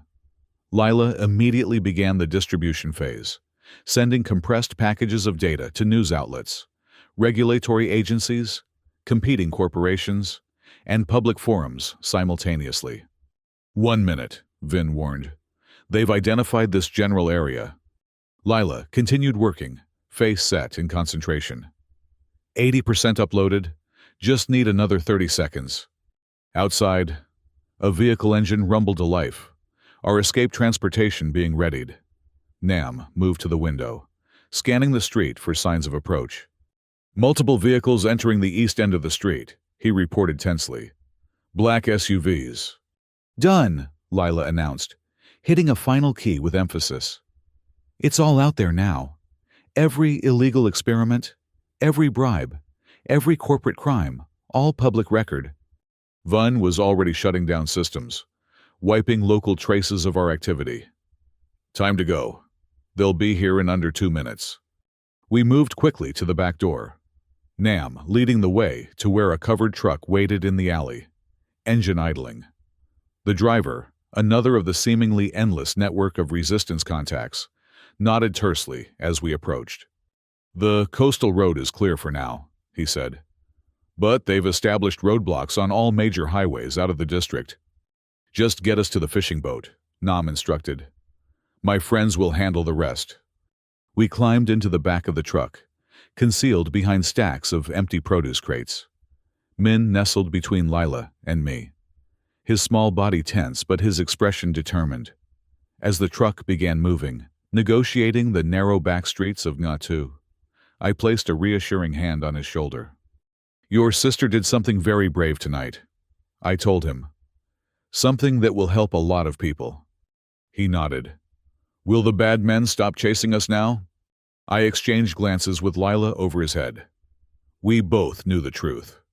Dark Helix might be mortally wounded by the information release, but wounded predators were often the most dangerous. Their immediate priority would still be silencing us, eliminating witnesses before attempting damage control. "They'll try to find us," Lila answered honestly. "But we've made it much harder for them. And every minute that passes, as people read the files I released, their power gets smaller." The truck suddenly accelerated, rounding a corner with enough force to throw us against the side. Through a crack in the covering, I caught glimpses of what had prompted the driver's urgency: flashing lights behind us, the distinctive shape of pursuit vehicles. "They found us," I said unnecessarily. The truck swerved again, taking an abrupt turn down an even narrower street. The driver was attempting to lose our pursuers in the maze-like layout of the Old Town district. "How much further to the coast?" Lila asked, steadying Min as we bounced over uneven pavement. 10 kilometers under normal conditions, I estimated, but with this detour and potential roadblocks. The implication hung in the air. We might not make it to the waiting boat. The chase continued through increasingly rural areas, the truck leaving paved roads for dirt tracks that wound through small farming communities. Our driver clearly knew the terrain intimately, taking turns that didn't appear to be actual roads, cutting across fields when necessary. But our pursuers were persistent, and their vehicles better equipped for this rough terrain. The distance between us steadily narrowed, until the flash of headlights directly behind made it clear they were within striking distance. The first gunshot cracked through the night air, a warning aimed high above our vehicle. The driver swerved in response, the truck fishtailing dangerously on the loose dirt track. Lila pulled Min close, shielding him with her body. I positioned myself at the rear of the cargo area, peering through the gap in the covering. 2 SUVs followed us, their high beams illuminating our vehicle completely. In the harsh light, I could make out armed figures leaning from the windows of the lead vehicle. Another shot rang out, this one striking the truck's tailgate with a metallic ping that made us all flinch. Our driver accelerated further, the truck's engine protesting as it was pushed beyond its limits. "We can't outrun them," I said, the reality of our situation becoming clear. "Not in this vehicle." Lila met my gaze, her decision already made. "Then we make a stand. Give Min a chance to get away." I understood immediately what she was suggesting. One of us would create a diversion while the other escaped with Min. A sacrifice play. And from her expression, I knew she intended to be the one left behind. "No," I said firmly. "We stay together." "Evan, trust me." I turned to the front of the cargo area, knocking on the partition to get the driver's attention. When he slid open the small window, I shouted, "Is there anywhere defensive ahead? Somewhere we could take cover?" He considered for a moment before responding. "Old temple ruins, perhaps 1 kilometer further. Stone walls, multiple exits." "Head there," I instructed. "And radio ahead, we need backup if possible." The driver nodded grimly and closed the partition, immediately veering onto an even smaller track that plunged into dense vegetation. Branches scraped against the sides of the truck as we pushed through, hopefully creating an obstacle for our larger pursuers. I turned back to find Lila preparing the handgun Madame Lin had provided, checking the ammunition with practiced movements. "I won't let them take Min again," she said quietly, her voice steady despite the fear evident in her eyes. "None of us will," I assured her, checking my own weapon. The truck suddenly braked hard, sending us tumbling against the front partition. The engine died, and the driver's door slammed as he abandoned the vehicle. "We're here," his voice called from outside. "Follow me, quickly!" We scrambled out to find ourselves at the edge of what appeared to be ancient ruins, crumbling stone walls emerging from the jungle, partially reclaimed by vegetation. The driver was already moving toward an opening in the nearest wall, gesturing urgently for us to follow. Behind us, the sounds of pursuit vehicles grew louder. They had navigated the overgrown track and would be upon us within minutes. We raced after our guide. Min carried in Lila's arms despite his protests that he could run himself. The ruins opened into a complex of roofless chambers and corridors, stone platforms that might once have been altars, or gathering spaces now serving as obstacles in our desperate flight. Through here, our driver directed, leading us toward a narrow passage between two standing walls. There is a tunnel beneath the main sanctuary. It will take you to a different exit point, away from their line of approach. As we reached the passage, headlights swept the ruins behind us. Our pursuers had arrived. The driver pressed something into my hand, a radio. Simple but functional. Channel 3. My associates are coming. Hold position in the tunnel until they confirm extraction is possible. Before I could thank him, he was moving again, heading in a different direction, creating a diversion, drawing attention away from our escape route. His courage matched that of Madame Lin, of all the others who had risked themselves to help us. We slipped into the passage he'd indicated, finding a weathered stone staircase leading downward into darkness. I took the lead, using the flashlight Madame Lin had provided to illuminate our way. Lila followed with Min, the boy now walking on his own but keeping a death grip on his sister's hand. The tunnel below was ancient, clearly part of the original temple complex, rather than the more recent resistance networks. The air was thick with dust and the musty scent of centuries. The walls covered in faded carvings depicting scenes of worship and daily life from a bygone era.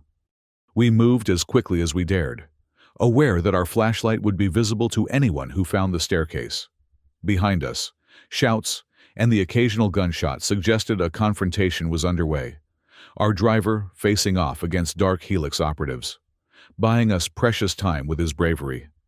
The tunnel curved and branched, but we kept to the main passage, hoping it would indeed lead to an alternative exit as promised. After several minutes of tense progress, the radio in my pocket crackled to life. "Temple team, do you copy?" a voice whispered in accented English.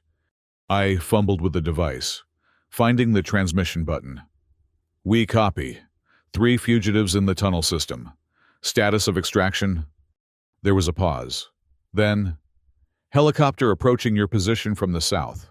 Dark Helix. You have approximately 5 minutes before they deploy ground teams to all exit points." My heart sank. A helicopter changed everything. Thermal imaging would make hiding nearly impossible, and the speed advantage would allow them to cut off escape routes we might have otherwise used. "Acknowledged," I replied. "Any friendly assets in the area?" 2 teams converging, but ETA 15 minutes minimum. You need to hold position or find better concealment. I shared this information with Lila, watching her calculate our dwindling options. "The tunnel is too obvious," she said. "They'll search it immediately. We need somewhere unexpected." Min tugged at her sleeve. "What about there?" He pointed to a narrow fissure in the wall that our flashlight had briefly illuminated, a crack barely wide enough for an adult to squeeze through sideways. Lila directed the light back to the opening. It appeared to lead to another chamber or passage. One, not part of the main tunnel system. "Good eye," she praised her brother, already moving toward the fissure. "Let's check it out." Min went first, his smaller body slipping through easily. Lila followed, turning sideways to navigate the narrow gap. I came last, struggling slightly with my broader shoulders, the rough stone scraping my back and chest as I pushed through. Beyond the fissure was a small chamber that appeared to have been deliberately sealed off from the main complex, perhaps a sacred space or storage room for valuable items. The ceiling was low, forcing me to stoop, but the space was large enough for the 3 of us to huddle together.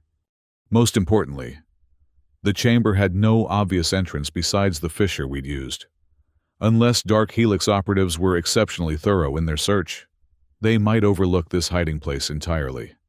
"We'll wait here," I whispered, switching off the flashlight to conserve its battery. "Listen for the extraction team on the radio."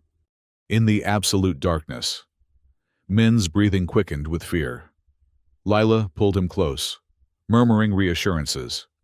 I found her other hand in the dark and squeezed it gently, a silent promise that we would face whatever came together. Time passed with excruciating slowness in that lightless space. Above us, the faint thrum of helicopter rotors grew louder, then held steady. They were circling the temple complex, likely using thermal imaging to direct ground teams. The radio remained silent, except for occasional bursts of static. I wondered if our driver had escaped, if the extraction teams were still coming, if we were truly as alone as we felt in that ancient chamber.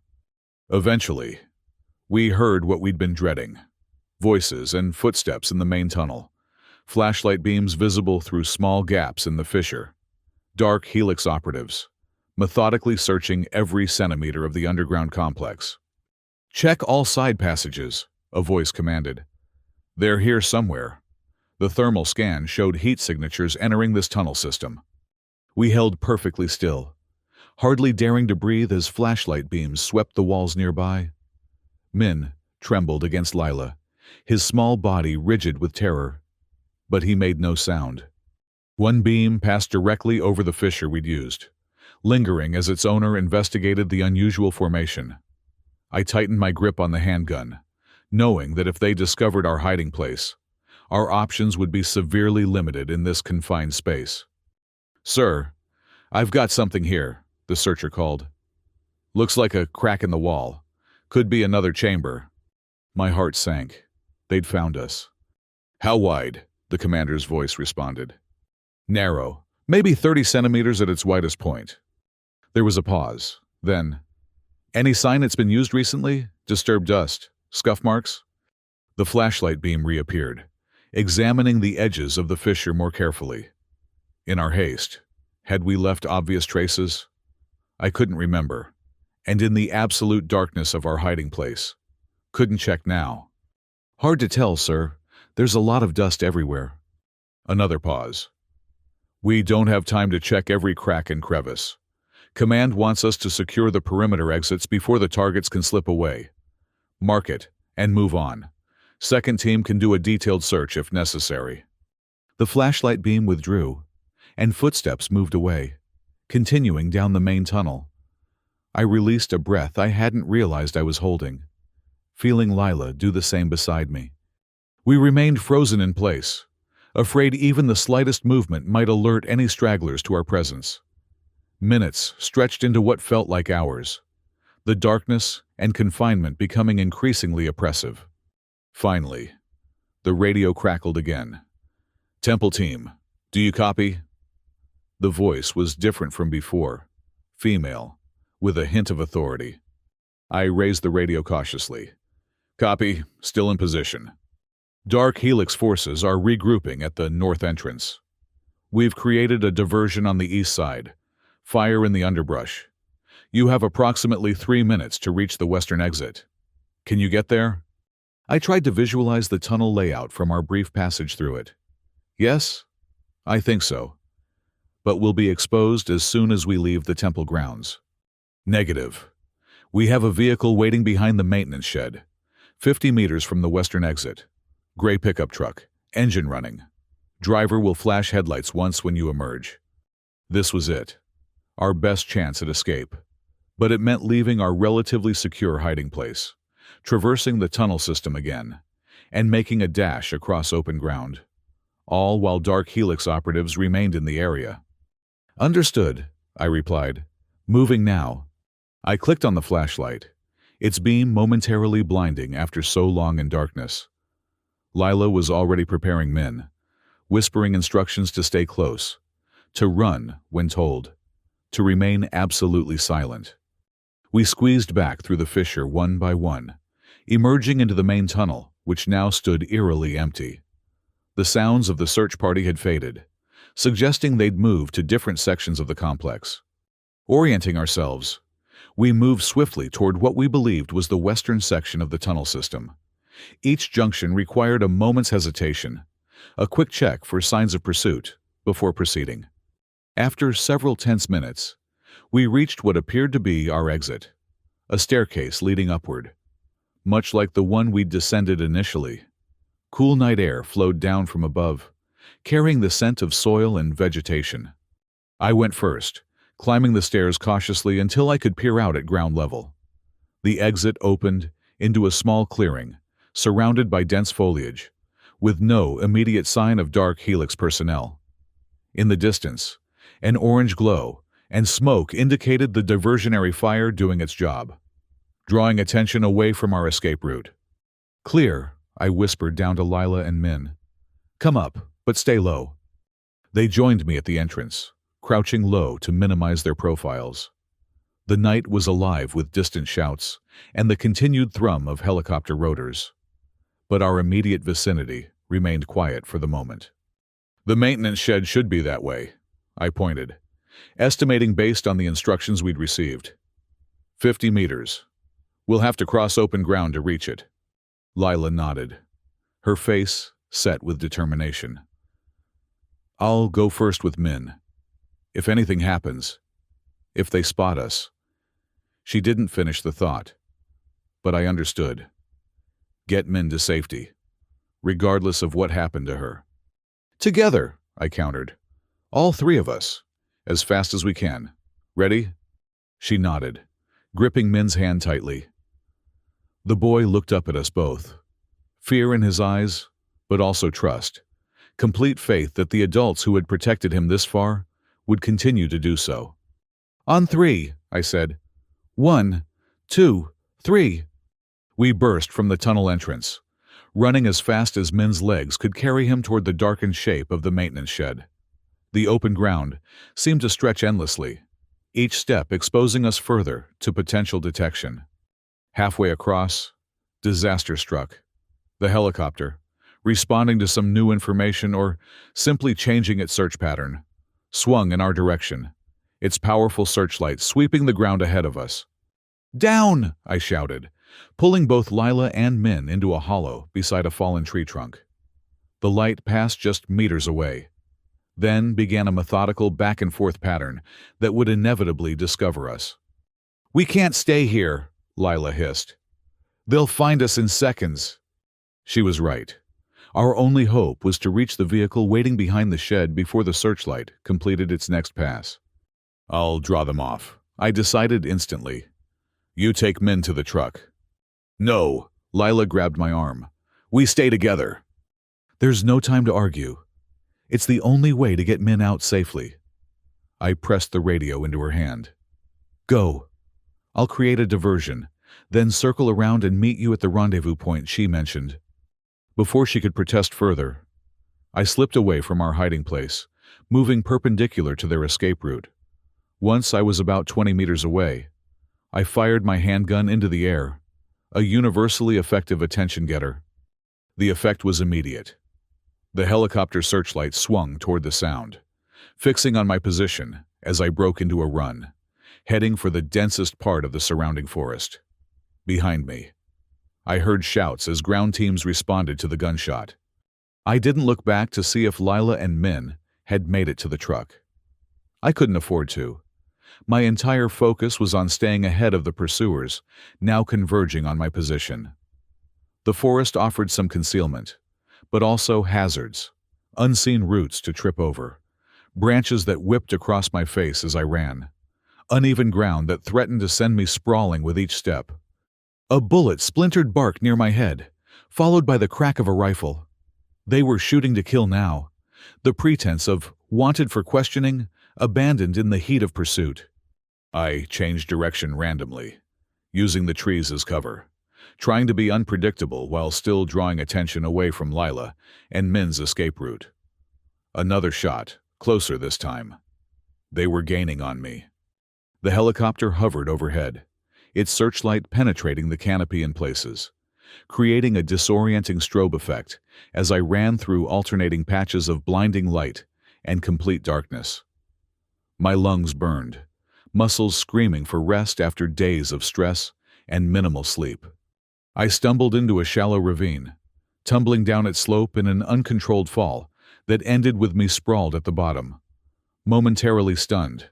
Above, I could hear my pursuers communicating, coordinating to surround my position. This was it. Then, I'd bought Lila and Min their chance.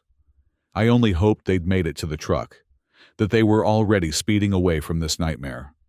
As I struggled to my feet, prepared to make one final stand. The radio I'd given Lila suddenly crackled to life, not in my pocket, but nearby. Confused, I looked around and saw the device lying on the ground several meters away. It must have fallen during my headlong flight. "Evan!" Lila's voice came through, tight with urgency. "We're clear. Heading to the rendezvous point. What's your position?" I lunged for the radio, but before I could reach it, a blinding light engulfed me from above. The helicopter had found me, its spotlight pinning me like an insect to the ravine floor. "Target acquired," a mechanized voice announced over a loudspeaker. "Surrender immediately, or we will open fire." Dark figures appeared at the top of the ravine. Weapons trained on my position. There was nowhere left to run, no cover to seek, no clever escape to attempt. I raised my hands slowly, the fight leaving me as I accepted the inevitable. At least Lila and Min were safe. At least I'd managed that much. As the Dark Helix operatives descended into the ravine to apprehend me, a strange calm settled over me. For the first time in years, I had acted with purpose rather than hiding from life. Whatever happened now, interrogation, imprisonment, worse, I had rediscovered what it meant to fight for something larger than myself. They bound my hands roughly behind my back, checking me for weapons and communication devices. The radio lay just beyond their search perimeter, half hidden by fallen leaves. Perhaps Lila would hear what transpired, would know not to attempt a rescue, would focus instead on keeping Min safe and completing her mission to expose Dark Helix's crimes. Target secured. One operative reported into a comm device. Proceeding to extraction point. I was half-dragged, half-marched up the ravine slope, my captors seemingly unconcerned with my comfort, as branches whipped across my face and rocks dug into my shins. At the top, more operatives waited, forming a tight perimeter around me as we moved toward what appeared to be a clearing, large enough for helicopter landing. "The woman and the boy," one of them demanded. "Where are they?" I remained silent, focusing instead on memorizing my surroundings, counting personnel, noting equipment, anything that might prove useful if an opportunity to escape presented itself. A sharp blow to my kidney doubled me over in pain. "I asked you a question," the operative snarled. When I could breathe again, I straightened as much as my bound position allowed. "Gone," I said simply. "Far beyond your reach by now." This earned me another blow, this one to the face. Blood filled my mouth, warm and metallic. "They can't hide forever," my interrogator said, grabbing my hair to force my gaze to his. "And neither the woman's technical skills nor your—" He looked me up and down with contempt. "Woodland's survival abilities will protect you from what's coming." We reached the clearing where, as I'd expected, a sleek black helicopter waited, rotors already spinning. I was shoved roughly inside, secured to a seat with additional restraints, then largely ignored as the team prepared for takeoff. Through the open door, I caught a glimpse of the temple ruins, now illuminated by floodlights as teams continued to search for Lila and Min. The diversionary fire had been contained, its orange glow dimmed to occasional flickers at the forest's edge. In the distance, vehicle headlights moved along what must be the road, perhaps Lila's escape truck, though it was impossible to tell from this vantage point. The helicopter lifted off, banking sharply as it gained altitude. Below, the landscape transformed into a patchwork of darkness and scattered lights. The temple complex, the village beyond, the ribbon of river reflecting moonlight. Somewhere down there, Lila and Min were making their escape. I clung to that thought as we flew away from the scene, heading toward an unknown destination and whatever Dark Helix had planned for me. The flight lasted perhaps 30 minutes, though pain and anxiety distorted my sense of time. We descended toward what appeared to be a corporate compound, a collection of modern buildings surrounded by high walls and security lighting, incongruously situated in what otherwise looked like agricultural land. As we landed on a helipad marked with the Dark Helix logo, a stylized double spiral in black and silver, I prepared myself for what would undoubtedly be a difficult interrogation. They would want information about Lila's server, about our contacts, about where she might be heading with Min. I resolved to reveal nothing, to endure whatever came next. I was escorted from the helicopter to the main building, a glass and steel structure that wouldn't have looked out of place in any major city's business district. Inside, the clinical white corridors and security checkpoints belied the facility's remote location. This was a serious operation with significant funding. After passing through several secure doors, each requiring biometric authentication from my escorts, we reached what was clearly an interrogation room, windowless, furnished only with a metal table and chairs bolted to the floor. My restraints were attached to a ring on the table, allowing minimal movement. Then I was left alone. A classic psychological tactic. Isolation to increase anxiety before questioning begins. I used the time to assess my injuries, painful but not serious. Test my restraints, professionally applied, no obvious weakness, and prepare mentally for what was to come. Perhaps 20 minutes passed before the door opened again, admitting a man whose appearance instantly marked him as someone of authority. Unlike the tactical gear of the field operatives, he wore an impeccably tailored suit. His salt and pepper hair was precision cut, his posture military straight despite his apparent age of around 60. "Mr. Evans," he greeted me, using my full surname in a way that confirmed they knew exactly who I was. "I apologize for the rough handling. Field teams can be overzealous." He sat across from me, placing a tablet on the table between us.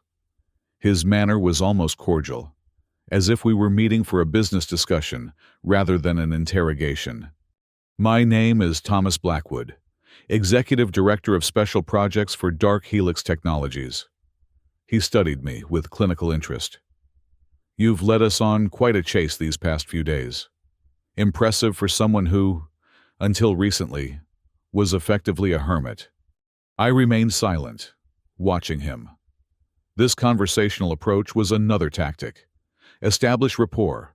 Create the illusion of reasonable dialogue before escalating pressure. "I'm curious," he continued, seemingly unbothered by my silence. "What did Leela Nguyen tell you about us? About why she's been running for 3 years? About what she stole?" When I still didn't respond, he sighed lightly and tapped the tablet screen.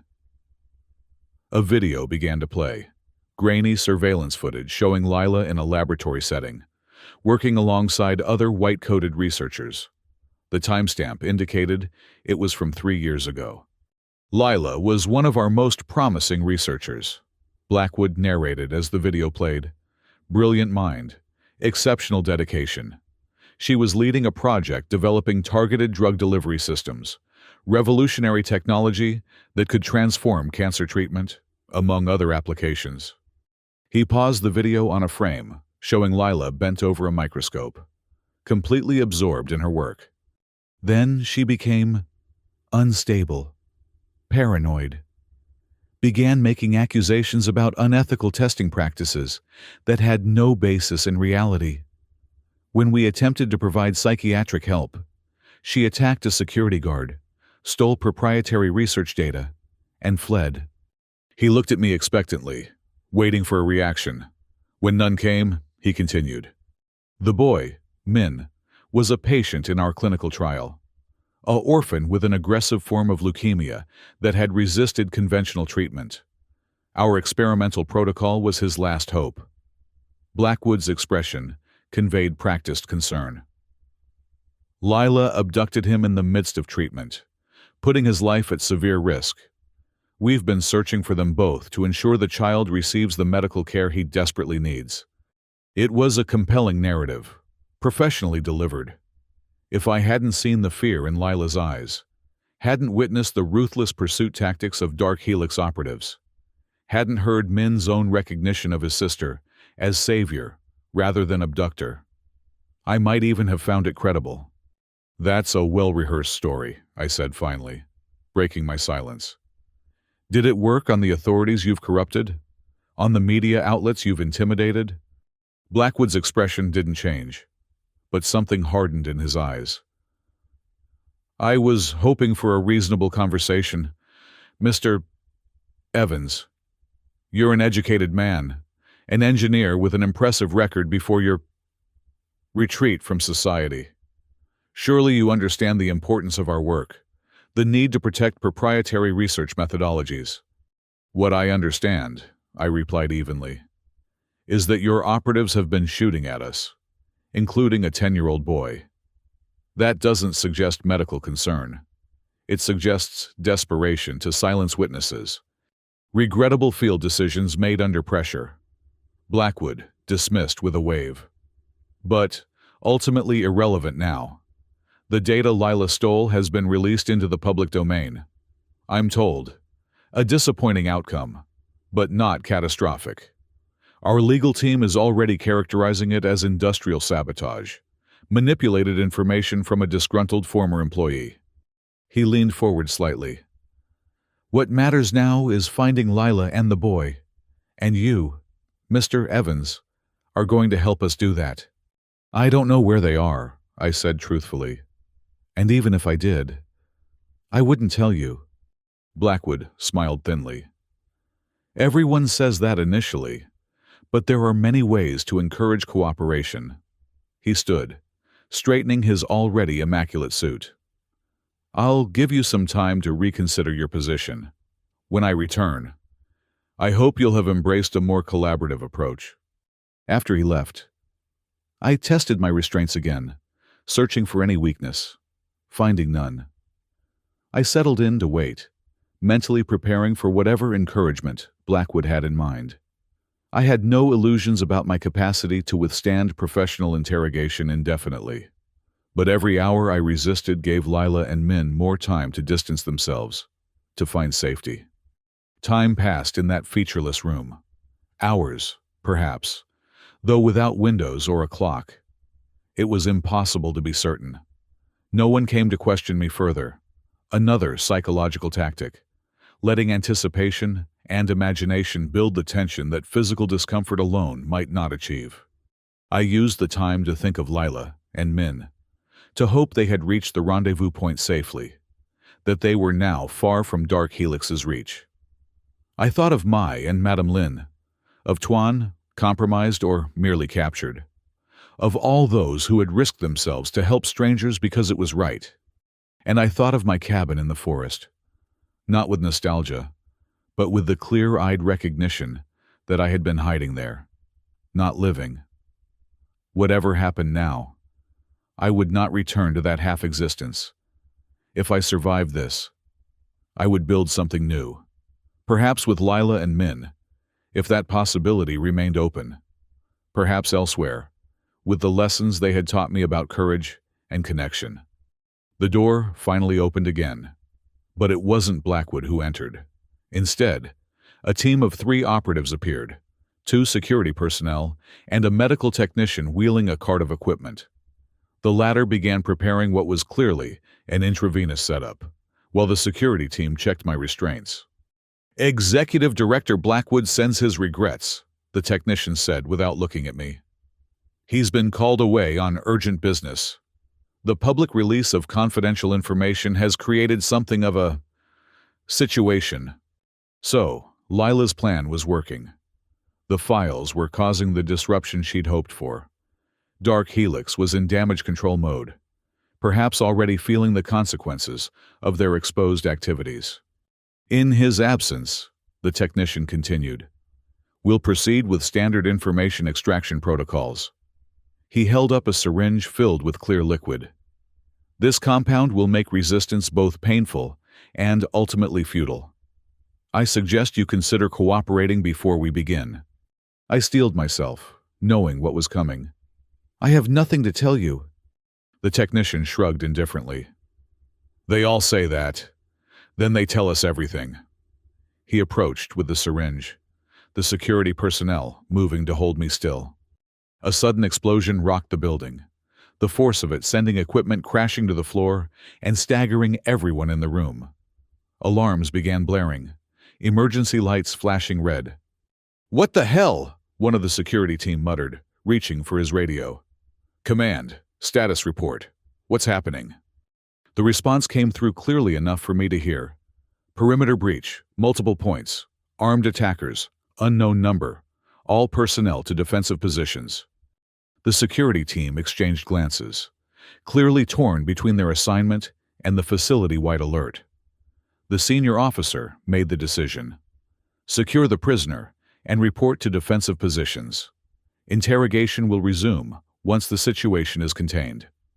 They quickly checked my restraints were still secure, then hurried from the room, leaving me alone as the facility descended into chaos around me. Through the door, they'd left ajar, I could hear shouting, running footsteps, and the distant pop of gunfire. Who would attack a Dark Helix facility? Government forces responding to the released information? A rival corporation seizing opportunity in a moment of weakness? Or something else entirely? I strained against my restraints again, desperation adding new strength to my efforts. One of the table bolts seemed to shift slightly, perhaps damaged in the explosion. I focused my efforts there, ignoring the pain as the metal cuffs cut into my wrists. Minutes passed as I worked, the sounds of conflict drawing closer. The bolt loosened further with each effort, until finally, with a metallic groan, it pulled free from the floor. I was still handcuffed, but no longer secured to the table. I stood, scanning the room for anything that might serve as a weapon or tool. The medical cart had overturned in the explosion, scattering supplies across the floor. Among them, I spotted a potential salvation, a ring of keys, likely including one for my restraints. I had just retrieved the keys when the door burst open. I raised my bound hands defensively, ready to fight despite the handicap, then froze in disbelief. Lila stood in the doorway, dressed in black tactical gear similar to what Dark Helix operatives wore, a rifle gripped professionally in her hands. Behind her, more similarly clad figures moved through the corridor, securing the area.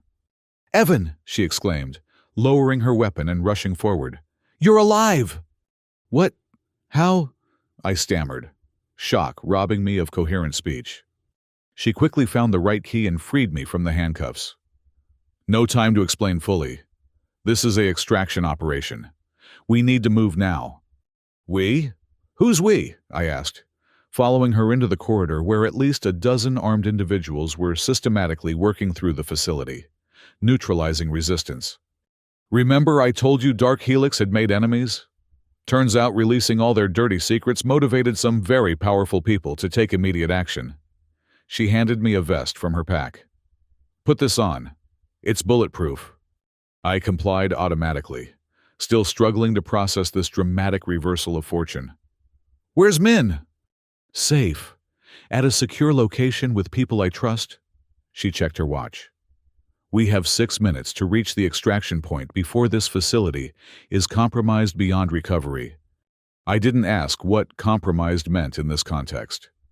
The determined expressions of the tactical team and the systematic way they were placing devices at structural points throughout the building suggested some form of controlled demolition. We moved quickly through the facility, Lila and her team neutralizing resistance with non-lethal force where possible.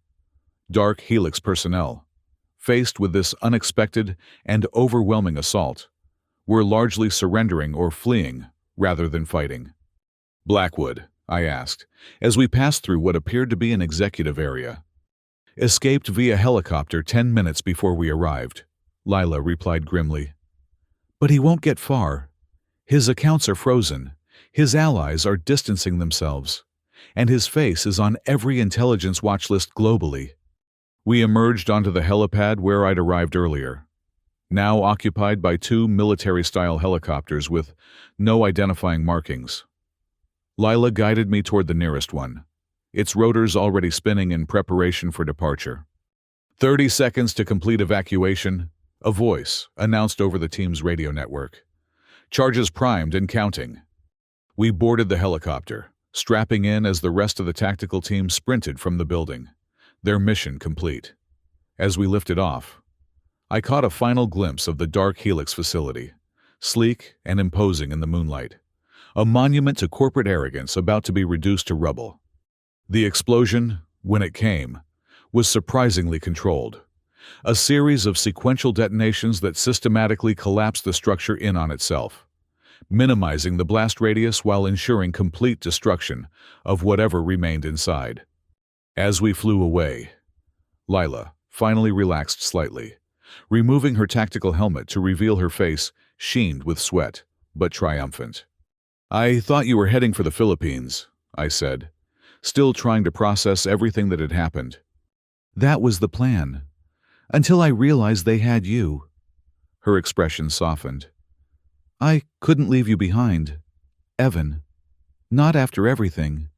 "But how did you arrange this?"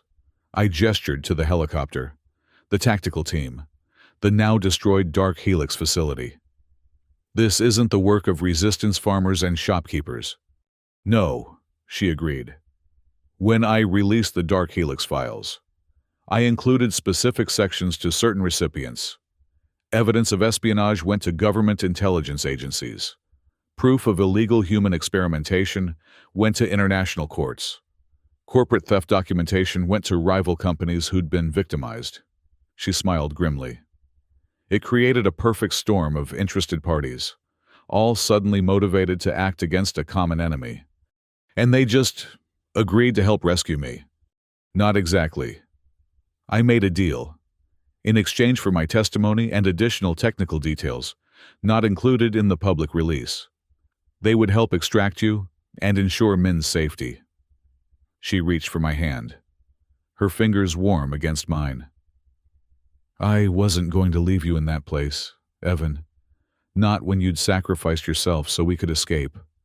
The simple touch of her hand grounded me, made the surreal events of the past hours feel suddenly, vividly real. I had been captured, interrogated, faced the prospect of torture, and now I was flying to freedom with the woman who had upended my carefully isolated life just days ago.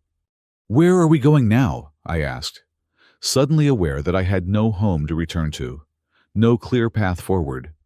"Somewhere safe," she replied. "A place where Min is waiting for us. After that," she hesitated, "after that, we have choices to make. Together, if you want." Together. The word resonated through me, filled with possibility. Not the lonely solitude of my forest cabin, not the desperate flight of recent days, but something new, a shared future, built from the ruins of our separate pasts. "I want that," I said simply. "Whatever comes next, I want us to face it together." Her smile in that moment, relief and hope and something warmer, was like sunrise after the longest night. The helicopter carried us away from Dark Helix's fallen fortress, toward whatever awaited us in the dawn. I didn't know exactly what that would be, what challenges remained, what new life we might build, but for the first time in years, I looked toward the future with anticipation rather than dread. Lila had said she had nowhere else to go. I had offered her shelter. Now, improbably, we had both found something neither of us had been looking for, a chance to begin again. Not alone, but together. The safe house was a modest bungalow on the outskirts of Ho Chi Minh City, surrounded by similar homes in a middle-class neighborhood where foreigners wouldn't draw undue attention. Security was present but discreet. A few operatives posing as gardeners and neighbors. Surveillance systems hidden within ordinary-looking fixtures. Min was waiting for us, as promised. When we arrived, exhausted but intact, he launched himself at Lila with a cry of joy, then surprised me by hugging me just as fiercely. In the space of our brief acquaintance, this resilient child had somehow decided I belonged in his life, a trust I silently vowed never to betray. The following days brought debriefings, medical examinations, discussions about the future. The coalition Lila had assembled through her strategic information release, government agencies, corporate entities, international organizations, all wanted something from her: testimony, technical expertise, exclusive access to certain research components. She navigated these demands with surprising skill, leveraging their competing interests to secure what mattered most to her: safety and new identities for herself, Min, and me, if I chose to accept, financial compensation for the years of life stolen from them, and immunity from prosecution for any technically illegal actions taken during her flight from Dark Helix. Through it all, we found moments of normalcy amidst the chaos, helping Min with schoolwork provided by a tutor, preparing meals together in the safe house kitchen, sitting on the small patio in the evenings as the city lights came on around us. It was during one such evening, with Min already asleep inside, that Lila finally asked the question we'd been circling for days. "What do you want to do, Evan, when this is all settled?" I considered the question, watching the last colors of sunset fade from the sky. My cabin in the forest seemed like a relic from another lifetime, a hiding place rather than a home. Yet the prospect of returning to my former urban existence, to engineering offices and corporate hierarchies, felt equally wrong. "I'm not sure," I admitted, "but I know I don't want to go back to how I was living before." Lila nodded, understanding without further explanation. "The security team says we'll have our new documentation within the week. After that, we could go almost anywhere." She hesitated. "Min has been asking if you'll be coming with us." "What did you tell him?" "That it was your decision. That you had your own life before we crashed into it." She looked down at her hands, suddenly vulnerable in a way I'd rarely seen during our desperate flight. "But I told him I hoped you would." "And what do you hope, Lila?" I asked softly. She met my eyes then, her gaze direct, despite the uncertainty in her voice. "I hope you'll stay with us. Help me give Min the stable life he deserves. Help me remember how to live something other than a life on the run." She smiled faintly. "Help me figure out who I am when I'm not fighting for survival every minute." I reached for her hand, linking my fingers with hers. "I'd like that, very much." The relief in her expression was palpable, as if she'd been holding her breath waiting for my answer. "Really?" "Really." I squeezed her hand gently. "When you showed up at my door that night, you said you had nowhere else to go.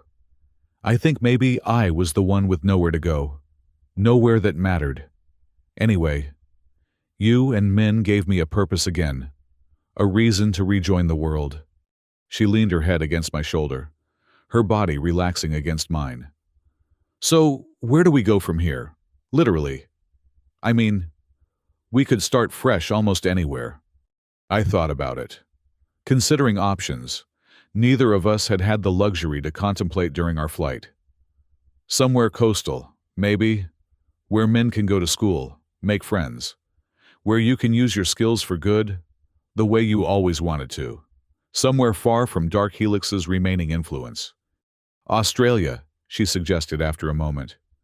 "The southern coast, small communities, good schools, far enough from everything we've left behind." "Australia," I repeated, testing the word, imagining a small house near the ocean, workshop space where I could return to engineering on my own terms, a garden for growing food that wasn't born of necessity but joy. "I like it." We sat in comfortable silence as full darkness settled around us, the future unfolding in our minds, not perfect, certainly not without challenges, but ours to shape together.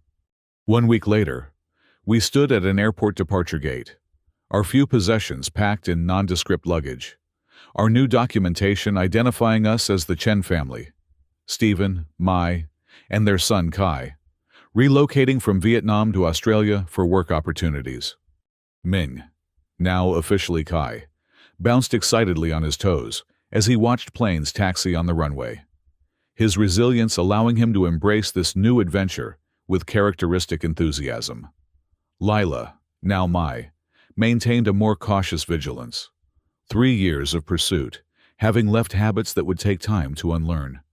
As for me, I felt a strange mixture of liberation and trepidation. The documentation in my pocket declared me to be someone else, offered a clean slate, a fresh start. Yet the core of who I was remained unchanged. Perhaps better, stronger for what we'd endured together. But still, fundamentally the same man who had opened his door to a desperate stranger on a rainy night. Our flight was called for boarding. Min grabbed both our hands, tugging us forward eagerly. "Come on, it's time to go home." Home. Not a place we'd ever been, but a destination we would create together. As we walked toward the gate, Lila caught my eye over Min's head, her smile conveying everything words couldn't. Gratitude, hope, affection, promise. I smiled back, squeezing her hand gently, a silent confirmation of the path we'd chosen. She had said she had nowhere else to go, and I had offered shelter. Now, improbably, we had found home in each other, in the family we were building from the wreckage of our separate pasts. In the future, we would face not alone, but together. The plane lifted off as evening fell, the lights of the city falling away beneath us. Min pressed his face to the window, watching his birthland recede with the wonder only a child can maintain after hardship. Leela rested her head against my shoulder, finally allowing herself to relax as the distance between us and danger increased with every passing minute. I wrapped an arm around her shoulders, my other hand holding Min's smaller one. In this moment of transition, suspended between what had been and what would be, I found myself filled with a profound sense of rightness. Whatever challenges awaited us in our new life, we would face them as we had faced Dark Helix, together, drawing strength from the bonds we'd forged in crisis. The night sky outside the plane window was vast and star-filled, stretching into infinity, like the future before us, uncertain yet full of possibility. Darkness interspersed with points of light guiding our way forward. Min turned from the window, his young face solemn with sudden thought. "Are we really going to be okay now?" he asked, the question cutting through my contemplation. Lila and I exchanged glances over his head. We could offer comforting lies, assurances of perfect safety we couldn't truly guarantee. Or we could offer the honest hope we both felt. "We're going to build something good," I told him. "Something worth all we've been through to get here." "Together," Lila added, squeezing his hand. "And that makes all the difference." Min considered this, then nodded with the simple acceptance of childhood. "Together," he repeated, settling back in his seat with a yawn. "I like that." As Min dozed off between us, Lila looked up at me, her eyes reflecting the dim cabin lights. "Thank you," she whispered. "For what?" "For saying stay with me that night, for everything that followed, for being here now." I pressed a gentle kiss to her forehead. "Thank you for having nowhere else to go." She smiled at that, nestling closer as the plane carried us onward through the night, toward the dawn of our shared tomorrow. Whatever came next, we would face it not as separate souls battling private demons, but as a family forged in fire and tempered by love. Together.